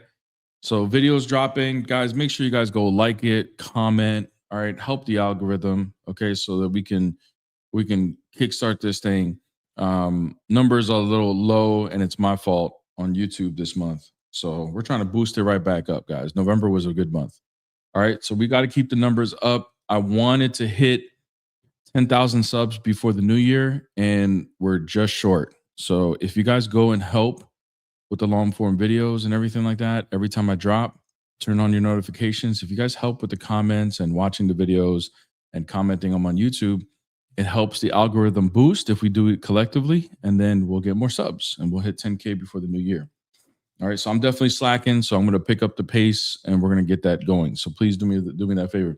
If you guys want to be a part of a free Bible study, we do a free Bible study every Monday night, 8 p.m. Eastern Standard Time. We didn't do it last night because we're on break for the holidays, but we will kickstart it back up January 5th. If you want to be a part of that, all you have to do is join the Discord. Discord is a free app. My server is a free server.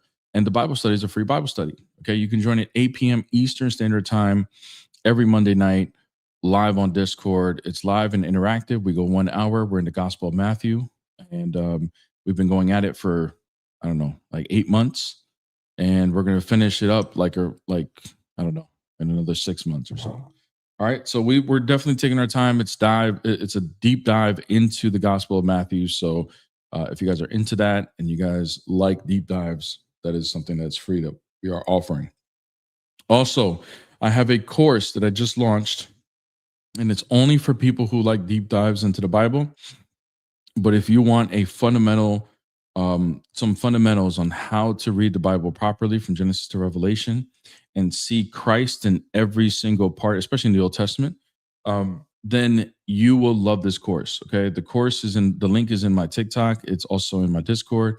And I keep saying it's in my YouTube, but I think something got messed up and the link is not in the YouTube. So I got to check after I go off of live here today. But if you're interested in that course, it's not free. This is not free, but this is for more serious people.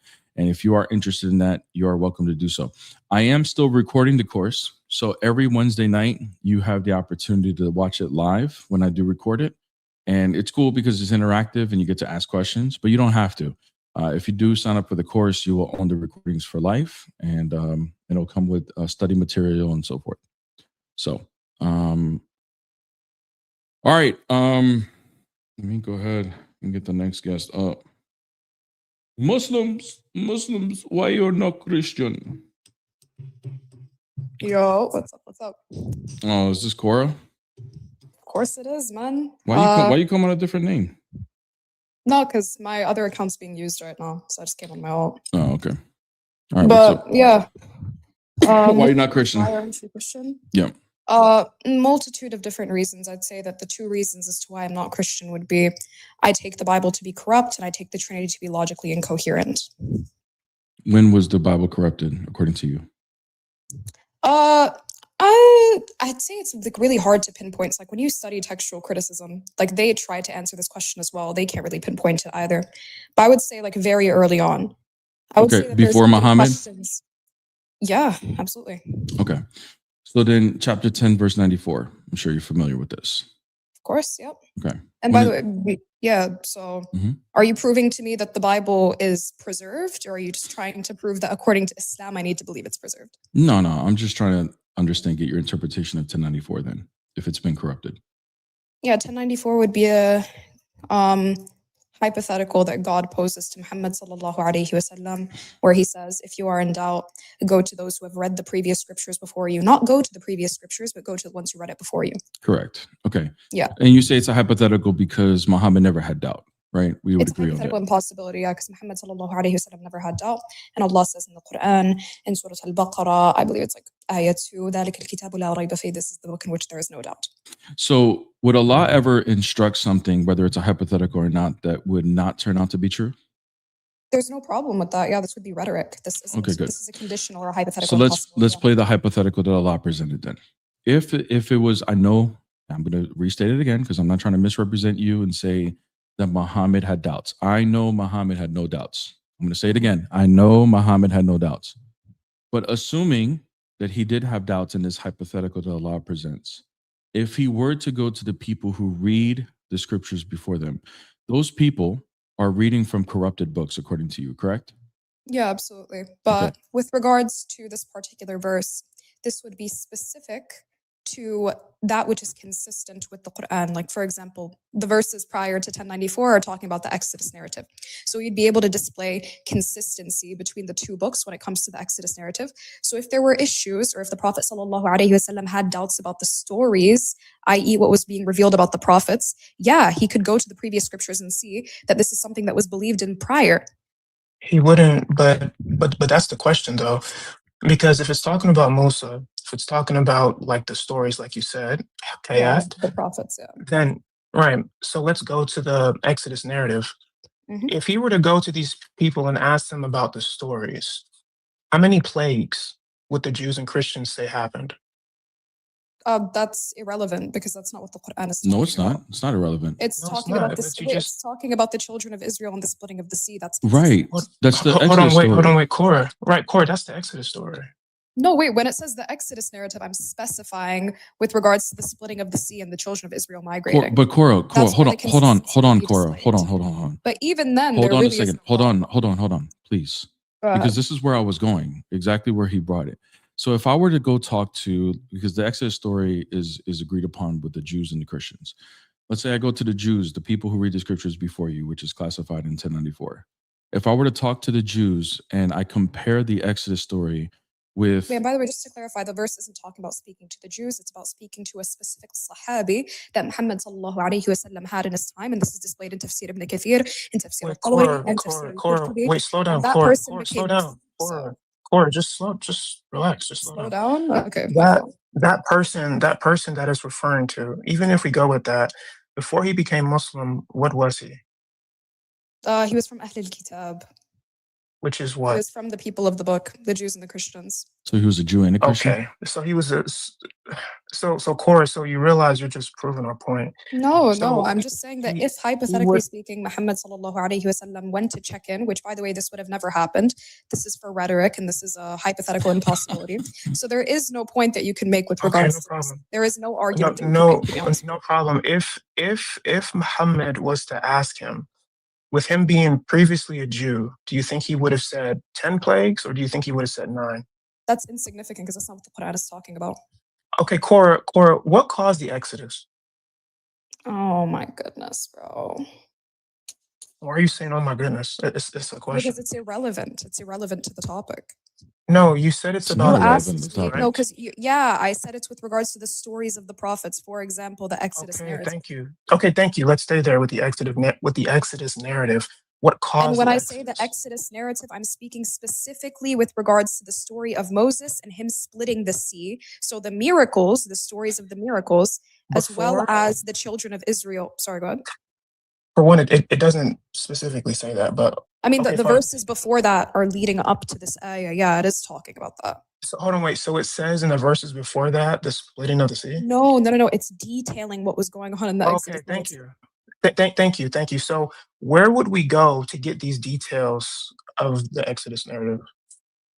You can find them in the Quran. I mean, the details are there. No. You mean other than the Quran? No. According to the verse? No. According to He's going to 1094. speak. Yeah, he's going to speak to the people of the book. No. Hold on, Cora, just relax. According to what you have said, you said he would only speak to one particular person. Yeah, he would speak to a Sahabi in his time. Okay, thank you. That guy that was a Muslim, that guy that was a Jew that became a Muslim, correct? Mm-hmm. Yeah. Okay, if Muhammad was to ask him about the Exodus narrative, the events leading up to the splitting of the Red Sea, what do you think he would say caused it? What would be the 10th plague? It's insignificant. It doesn't matter. You keep saying it's insignificant, but that's literally because it's not proving a point. Because by the way, you guys are making this argument because I said that the Bible is corrupt. So I want you to prove that the Bible is preserved. Why are you flipping it on? Why are you flipping it on us now? No, because the topic is Muslims. Why are you not Christian? I said, yeah, I'm not you Christian because the Bible's corrupt. Cora, just slow down. You gave Wait, us no, a no, no. reason. Bear heard me. I said that the Bible is corrupt. I did not mention Islam at all. Cora, All I Cora, said, and wait, then wait, no, no, no, don't. Because here's the thing. I mean, he asked me, why are you not Muslim? I gave, sorry, why are you not Christian? I said, okay, yeah, for two reasons. The Bible's corrupt and the Trinity is incoherent. And he said, okay, when was the Bible corrupted? Okay, so when I said the Bible is corrupt, I was not presupposing any framework such as Islam. So I'm asking you guys, can you objectively prove without appealing to my religion that the Bible is preserved? Are you capable of doing that? Yes or no? well, and this is the linchpin. This is the problem. You say the reason why is because the Bible is corrupt, but that's presupposing that the Quran is not talking about the text that No, we that's have. false because I didn't presuppose the Quran at all That's because I believe that you can okay. wait, let me speak, Oh, because I okay. didn't mention the Hold on, Quran. Cora. I mean, because you're Cora, saying it's you're okay. presupposing that the Quran, and I'm going to stop you right there because I didn't mention the Quran at all. All I said is that the Bible's corrupt, and then I started talking about textual criticism, which means I'm not talking about Islam at all. Right. So can you prove Cora, without appealing to Cora, my religion? Because even, wait, let me speak, even hypothetically speaking, if Islam said that the Bible is preserved, that doesn't prove that the Bible's preserved because you don't believe that Islam is an objective framework. Cora, just relax a second. By the way, I read your article on your website. It's good. I like it. You're a very good writer. But I need you to just relax a second. Use that brain of yours. You're very intelligent. So let's just take a step back and let's analyze what's happened. Bear brought up this verse because he said, suppose, the Bible is corrupt. When was it corrupt? You then said, I'm not sure, but, whichever reason we know it is. Then Bear said, well, okay, if that's the case, then was it corrupted before Muhammad? You said yes. So then he said, how do you explain 1094? And that's what we got here. Now, hold on. I mean, Cora, is insignificant to the Cora, argument. Cora, please, just relax. Go ahead. Then when you brought up this verse, then when we started analyzing the verse, you brought up everything before. And then we started talking about the stories. You said the Exodus and the Red Sea. I said, well, where is that from? You said, well, if you read the tafsir for this, you understand that this is really talking about a specific person. We then said, okay, who was that person? He was a Jew that became a Muslim. So then we said, okay, so who would, if we were to talk to this guy, if Muhammad was in doubt, if فَإِن كُنْتَ فِي شَكٍ, we know that he wasn't, but if he was, according to the verse, if he talks to this guy, this is where we are now. Okay. How many plagues would he say, Cora? And I'm telling you that it's insignificant. And I also said that You the keep reason is saying why, that. and I'm detailing to you why it's Okay. insignificant. So if I'm telling you that the Bible is corrupt, and then I preface the conversation not with mentioning Islam, but with mentioning the method of textual criticism. You appealing to the Quran and appealing to 1094 does not answer my contention, which is the Bible is corrupt. So I'm just going to ask you one more time. Are the both of you or anybody on this panel capable of proving that the Bible is preserved without presupposing my framework, i.e. my religion? So we're dancing away from 1094? No, we're Right. not dancing Is away. that what we're doing? No. You leading the conversation into 1094 was dancing away. from textual criticism, to be honest. Leading the conversation to 1094 will show inconsistencies within your own paradigm. If you Yeah, but I'm believe not that this is corrupted. but by the way, me saying that the Bible is corrupt is not me even presupposing my paradigm in the first place. Oh, so you're addressing wait, something you're that not wait, addressing this as a so Muslim? You're addressing Wait, something. so Wait, you're hold on. not addressing this as a Muslim? Let me speak. No, Bear. This really is just dancing away from the point. No, I'm because not. when I make the positive claim, which is the Bible is corrupt, Mhm. and then I mention textual criticism, you're going to use your common sense and you're going to say, hey, she's not presupposing the Quran right now. She's speaking from an external standpoint, which is not religious, but rather using the textual critical method. So I'm asking you, without presupposing my framework, which is Islam, which by the way, even if I granted, So wait, hold all on, your which, by the way, wait, but can you let me- wait, hold on, I'm in the Cora, middle of hold on, speaking, Cora. Bear. No, it's not going to be monologue. It's not monologue time. I was in the middle of So speaking, you're but saying, okay. so you want me to go move forward with your claim and forget that you're a Muslim? Is that what you're asking? I'm telling you that my reason for not being Christian. Can you answer my question? Me being Christian. Wait, hold on. Can you Me answer my being- question? Wait, 1 second. Cora, Me can you being answer Christian or my not being question? Christian? Oh my God, you're dancing away Did you from the want me point. to Bear, address why do did you want always me do to this? address your Bear, why do you argument? always- Did you want me to address your argument and completely dismiss the fact that you are a Muslim? Yes or no? I just want to know. Don't mute me, dude. It's fine. So if the topic is not, hey, prove Islam true and this, that, and the third, yeah, me being a part of Islam has nothing to do So with the it. answer is yes. You wanted me to forget that you're a Me Muslim. being Muslim has So nothing you to do wanted with me it. to Because forget that you're a I'm Muslim. not talking about whether or Did not you I'm want Muslim. me I'm talking to about why I'm not right Christian. here? Look at the topic. Read the prompt. Muslims, Read. why are you not Christian? Thank you. Okay? So if So you're not the a, if topic you're is, why going am to I not engage, Christian? if you're going to The engage with the conversation as if you're not a Muslim, Keep this muting me. topic is not for you. This topic Why is are not for you. The why are problem you is, muting and me? look, and I want you to look, and we're gonna put her down like the little dog she is. I just want everybody to see what just happened. She wanted to engage with the conversation, terrified of addressing the fact that she's a Muslim. Can you please address the argument as if I'm not a Muslim? Please? Because that's the only way I feel comfortable of arguing this. Because if you present inconsistencies with my own paradigm, I will lose. And I will just keep dancing and trying to dance my way out of this crap. That's all it is.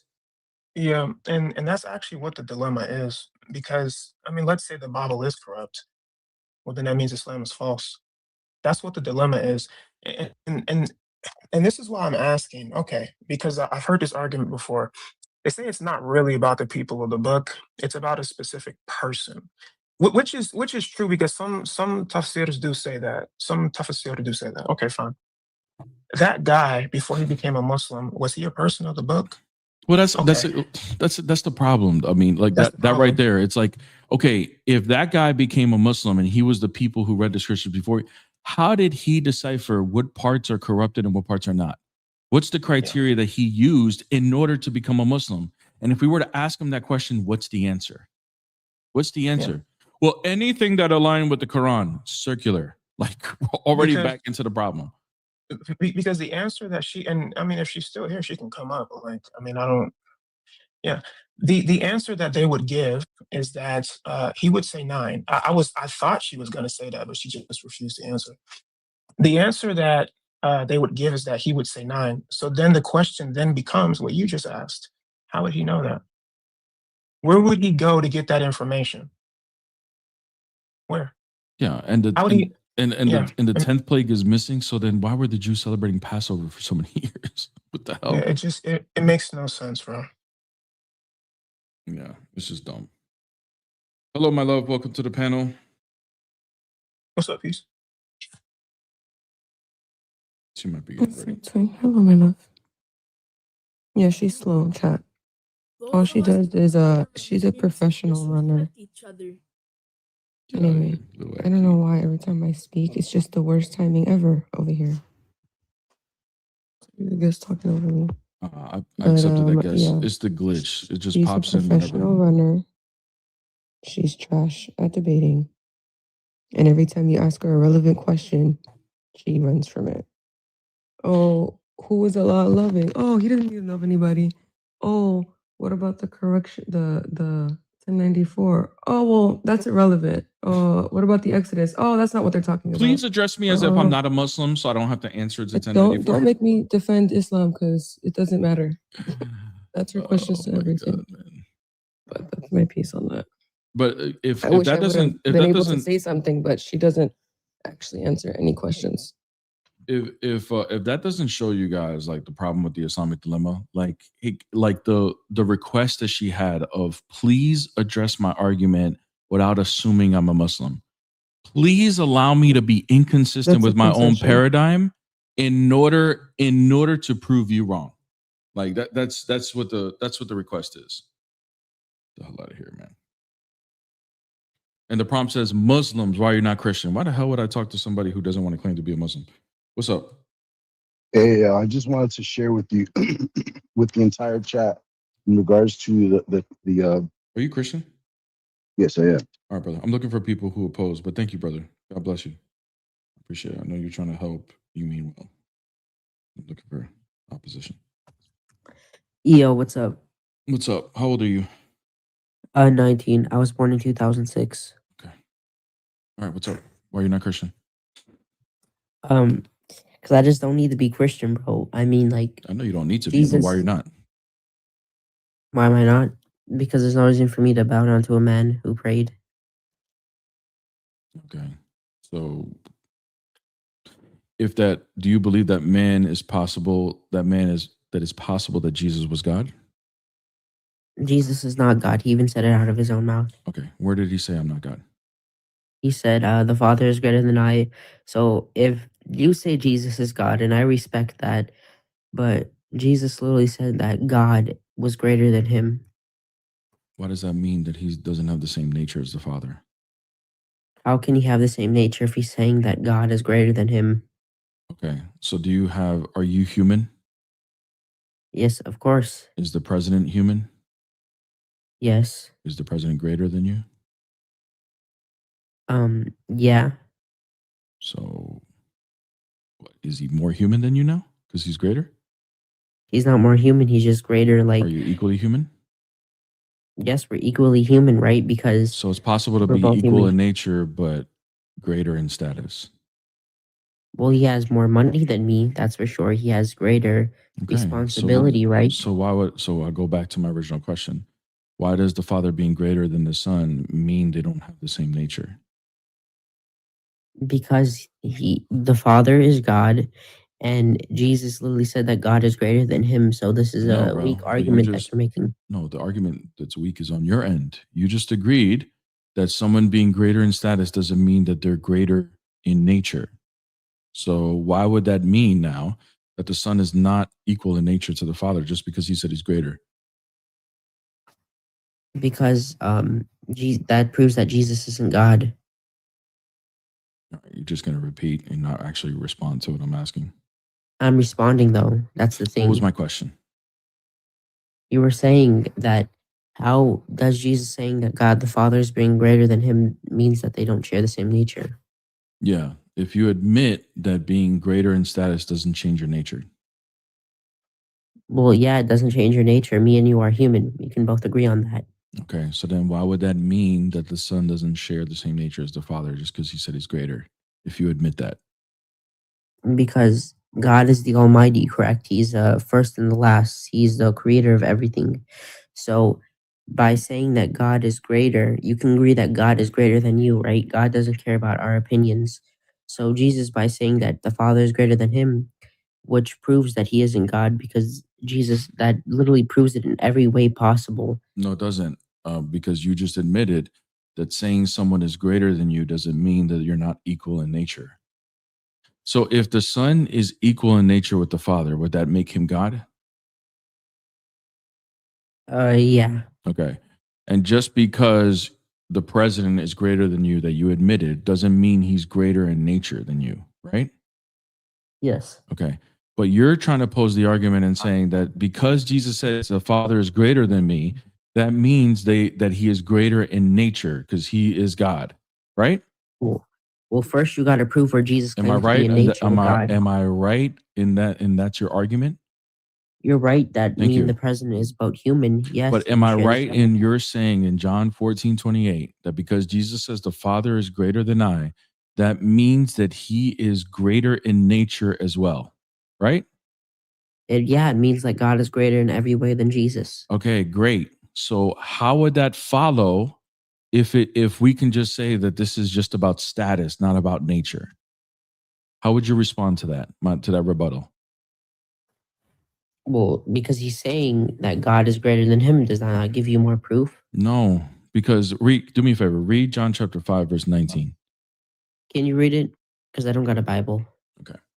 Yeah, I'm just curious. John chapter 14, right? The Gospel of John. Have you read the Gospel of John at all? Just curious. I mean, just a fun question. Before, when I was Christian, all my friends recommended it. Yeah.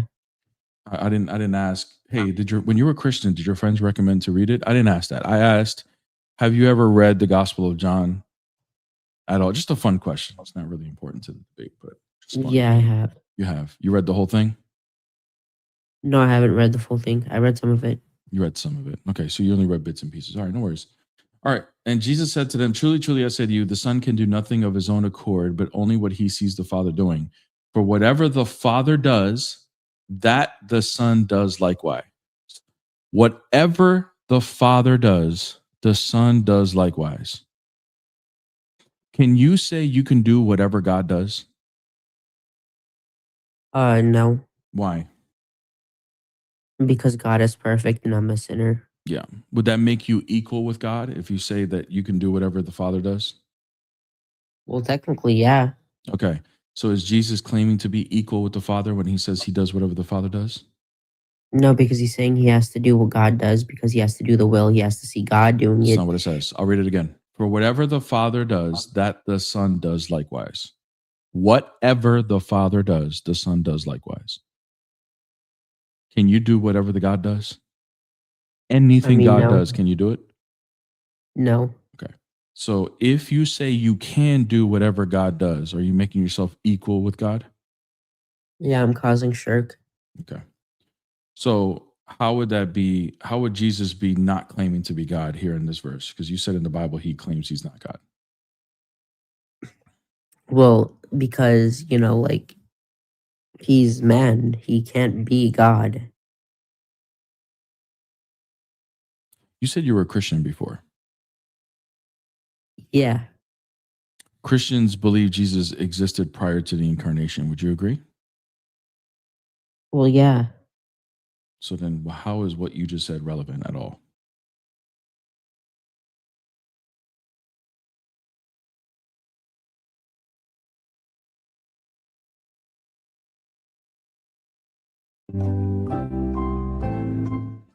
He lost. And he's gone. He left chat. I don't know what to tell you. I don't know what to tell you. Who left? Yo, hello. What's up? What's up, bro? What's up? Oh, my bad, my bad. Yeah, I just wanted to say the reason why I'm not Christian You're is Muslim, because I I'm assuming, believe. right? Yep. Yeah. Go ahead. And I was just saying the reason why I'm not Christian is because I believe that Jesus is a true prophet.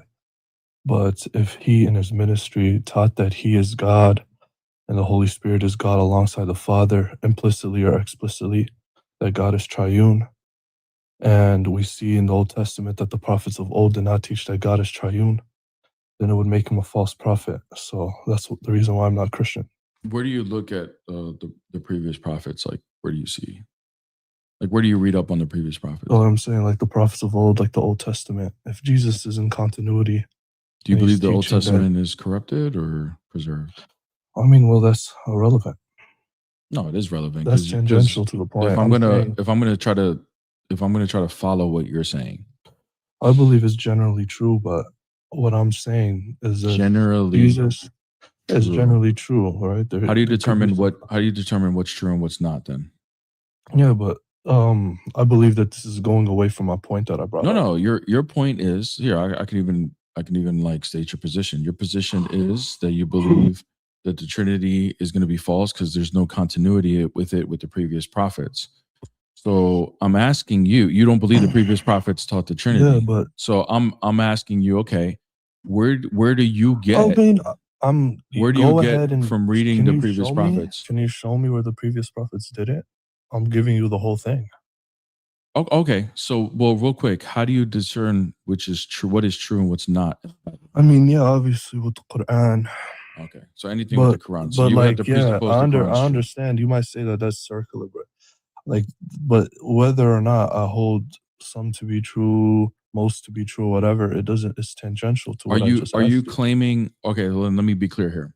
Are you claiming that in the entire Old Testament, where you believe there is some truth in it and there's some falsehood in it, in the entire Old Testament, I'm not going to be able to find anything that would infer the you Trinity? won't. Nothing at all. Yeah. Okay, good. All right, so go to Genesis. Do you have a Bible with you? Let's go to the Torah. Yeah. Just give me a second. Hold up.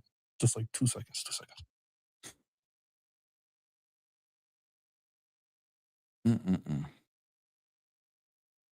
Well, I mean, there was one good thing out of that Go ahead. conversation that you had with Cora. At least it brought more people in, so you could have more of these conversations.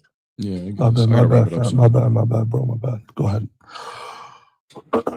Yeah. So go to. Do you have a Bible with you? Yeah. Go to Genesis 31 All right. and read verses 11 through 13. Mm-hmm.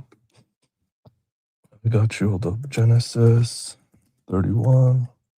Is it the God of Bethel? Mm-hmm. All right. And the angel of the Lord said to me in a dream, Jacob, I answered, here I am. And he said, look up and see all the male goats. Let's just get to 13. I am the God of Bethel, where you anointed a pillar, where you made a vow to me. Now leave this land at once and go back to your native land. Okay, so who's speaking there? Yeah, it's the angel of the Lord. He's speaking as God in the first person, but we know that the angel of the Lord isn't the God of Bethel because we see in Genesis 28:13 that the God whom we seen above the ladder is not the angel of the Lord. It doesn't identify him as that. So Okay. I don't know what this means. It just means that the angel of the Lord can speak as God in the first person. We see that in the Old Testament all the time, where messengers speak as their senders in the first person all the time. I don't see a problem. Really? So Muhammad can claim to be Allah? No, I'm talking about in the Old Testament. Yeah, no, I know, but is it possible? Yeah, but is it possible for any of the is prophets? Hold on. Yeah, we do see that with Isaiah. Oh, in Isaiah claims to be God? No, Isaiah chapter 7, verse 10, it says Yahweh again spoke to Ahaz. No, that's not what I'm saying. I'm saying, But when like, we can any of the prophets, Isaiah or anybody, say, I am the God of Bethel, which Bethel means house of God. I'm the God of the house of God. Can anybody claim that? Can you show me something that's like close to No, that? angels can speak as God in the first person in the Old Testament. Okay, what you're good. doing is you're going to two paradigms and you're saying, show me this in the Quran. No worries, and brother. thinking that will prove it to me. I'm Okay, no saying worries. in the Old Testament, that's According, irrelevant. I'm Like, in the gonna Old go Testament, with it. that's- I'm gonna go with it. According to right. your criteria, can angels receive worship? So you're going to Genesis 48:16? No. Can they receive worship or no? Depends what you mean. I don't know what do you mean by receive worship? Okay. Can they receive sacrifices? Oh, you're talking about judges? We're talking about with Manoah? No, bro. Can you stop anticipating the argument and just answer the question? If you're confident in this, you don't have to keep anticipating. Well, it You just answer the depends. 'Cause we questions do. honestly. Well, it depends because we do see proskuneo or worship. Okay, good. Or prostration Yeah, being just open to used Exodus for other 22:20. than God. Exodus 22:20. This will just defeat Exodus what? anything that you're saying right now. Yeah, 22:20.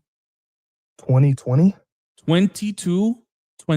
My bad, bro. Don't get all. No, I'm being clear. You didn't hear me, so I'm just saying it a little louder so you can hear me.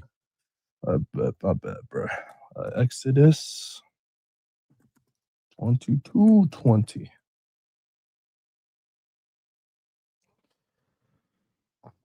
Yeah, whoever sacrifices to any god other than the Lord must be destroyed.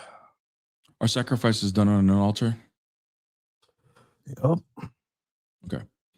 So anybody who does a sacrifice to anybody other than God will be destroyed, correct? Yeah.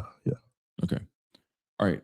Can you open up to Genesis 35, verse 1 and read it on a literal translation like ESV? So it goes more word for word. I got you.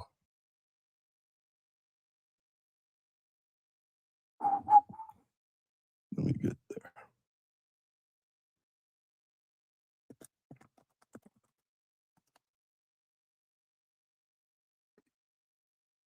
Then God said to Jacob, go up to Bethel and settle there and build an altar there to God who appeared to you. Read it from ESV, literal translation, word for word from the Hebrew. Yeah, gotcha. God said to Jacob, arise, go up to Bethel and dwell there, make an altar there to God who appeared to you when you fled from your brother. Read that again, bro. You just skipped the word. Bro, are you talking about like interlinear? You want me to go to the interlinear? No. I'm talking about ESV. Yeah, ESV, it says, nice and slow, dude. You skipped the word. God said to Jacob, arise, go up to Bethel and dwell there, make an altar there to God who appeared to you You're when skipping a word again. Oh, I swear. Hold up. Pull it up on the screen. I'm trolling. Yeah, no worries. Just show it. That's right here. Hold up. You see it? It says, God said to Jacob, arise, go up to Bethel and dwell there, make an altar there to the God who appeared. You didn't say the, did you? Now we're having it on the screen. It says the God. You kept skipping the. Was I? Yeah, you were. What does it do? What does that do? No worries. So who's the God that appeared to him at Bethel? I am the God of Bethel. You're talking about what Jacob seen in his vision? Who's the God that appeared to him at Bethel? Yeah, it's not the angel of the Lord. I just told you that in Genesis. I think it's 28. I believe. Yeah. When he sees it in a dream, right? In a vision. Right? Yeah, in a vision, the angels are actually ascending up and descending down the ladder. What he's seen I is understand God that. above that ladder. It Of doesn't course. say that's And does the angel of the Lord. claim to be that God? I just told you that angels can speak as God in the first person. We see this all the time with messengers. Yes, no, they we can't. do. No, they can't. You can't show me Yes, you we cannot do. show me not one I can prophet. show you that in the. I can That's show you fine. that. We'll go to that. We'll go New to that Testament. next. But I'm gonna say no. I can show you that You in the cannot. New You Testament. cannot even show that. You can't show that not even the New Testament. But Yes, regardless of the fact, okay. So you're saying that this is giving a sacrifice to God, only singular, only one God, correct? It's not to the angel. No. Not to the angel. Okay, read verse 7. Yeah, you want me to look at the Hebrew so then you can Yes, say. actually, yes. All right, I do I want to look got at the you. Hebrew. I got you, man. I'm doing this just for you, man. No worries, bro. Let's talk about the plural, man. And he built there an altar and called the place El Bethel because there appeared to him God when he fled from the face of his brother. Okay, when it says revealed himself, God had revealed himself. What's the Hebrew word for that? Yeah, it will be plural, so he will say them, right? What's the Hebrew word?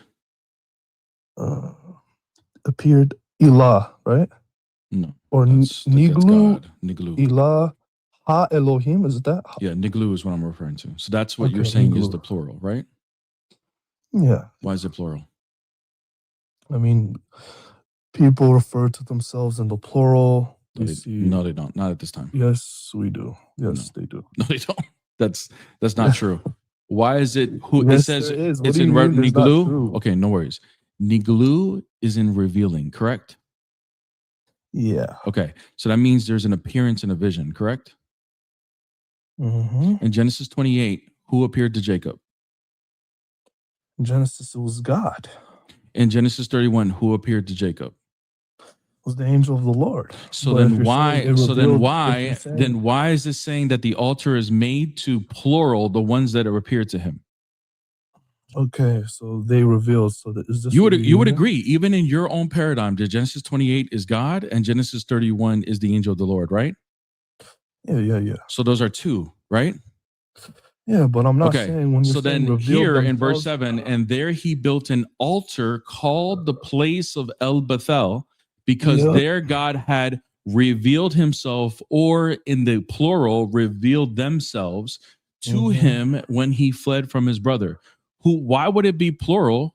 Why would it be plural that's how the if the Hebrew- angel that's- is not receiving the sacrifice?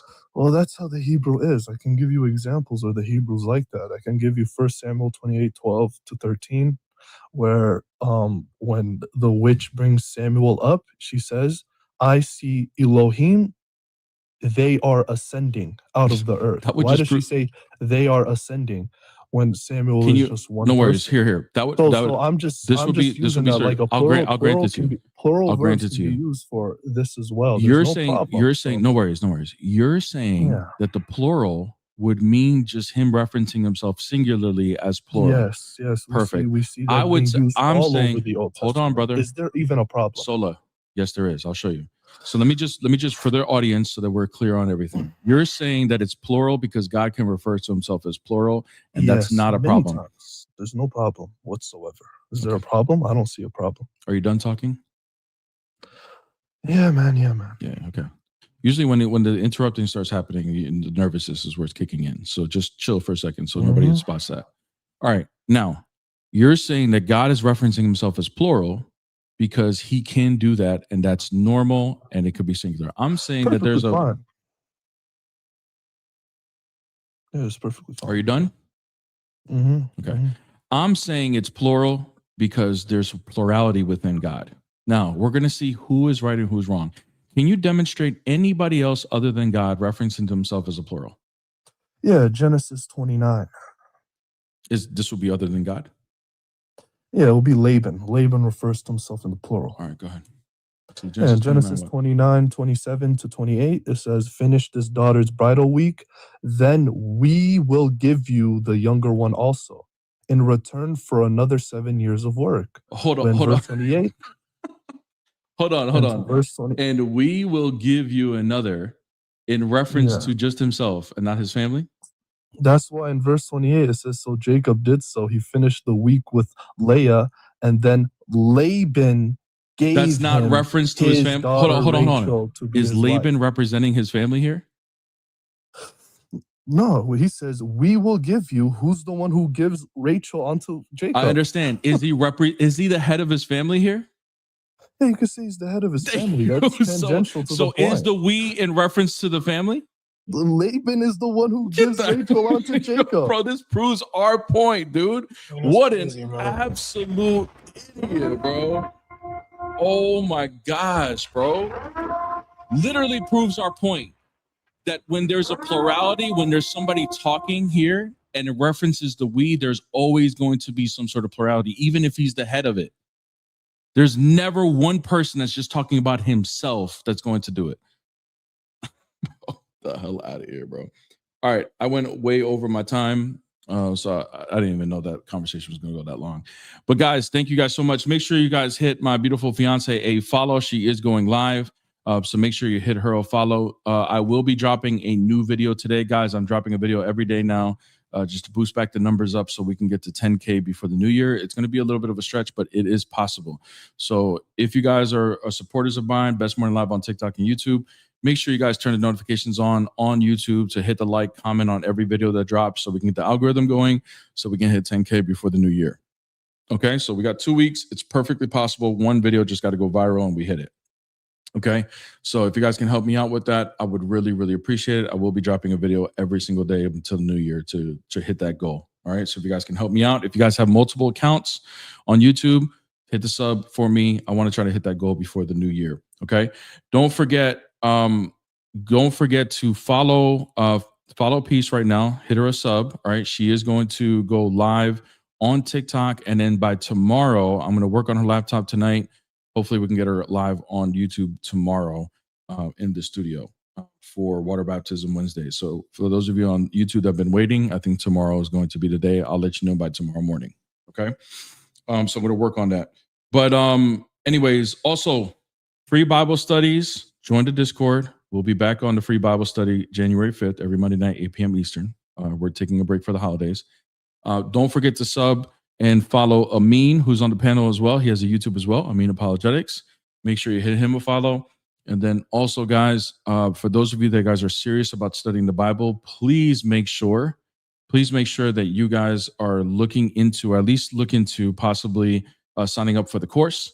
The course that I am offering, it is not free. It's only for people that are serious, but we are giving a fundamentals breakdown as far as how to see Christ in every book of the Bible, even throughout the Old Testament, and to kind of affirm what Jesus taught to his disciples in Luke 24, where everything that was written about in the Old Testament was about Christ. All right. There's a couple fundamental themes that you need to understand, and they're all in Genesis chapter 1 through 11.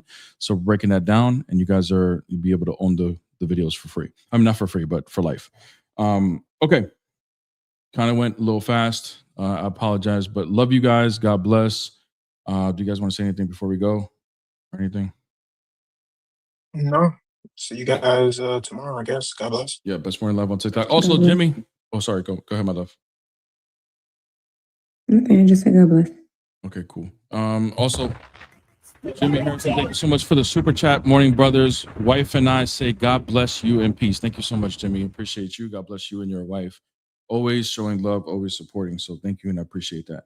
All right, guys. I'll be back on tomorrow. Best Morning Live on TikTok. God bless you guys in the name of the Father, Son, Holy Spirit, now and forever, to the ages of ages. Amen.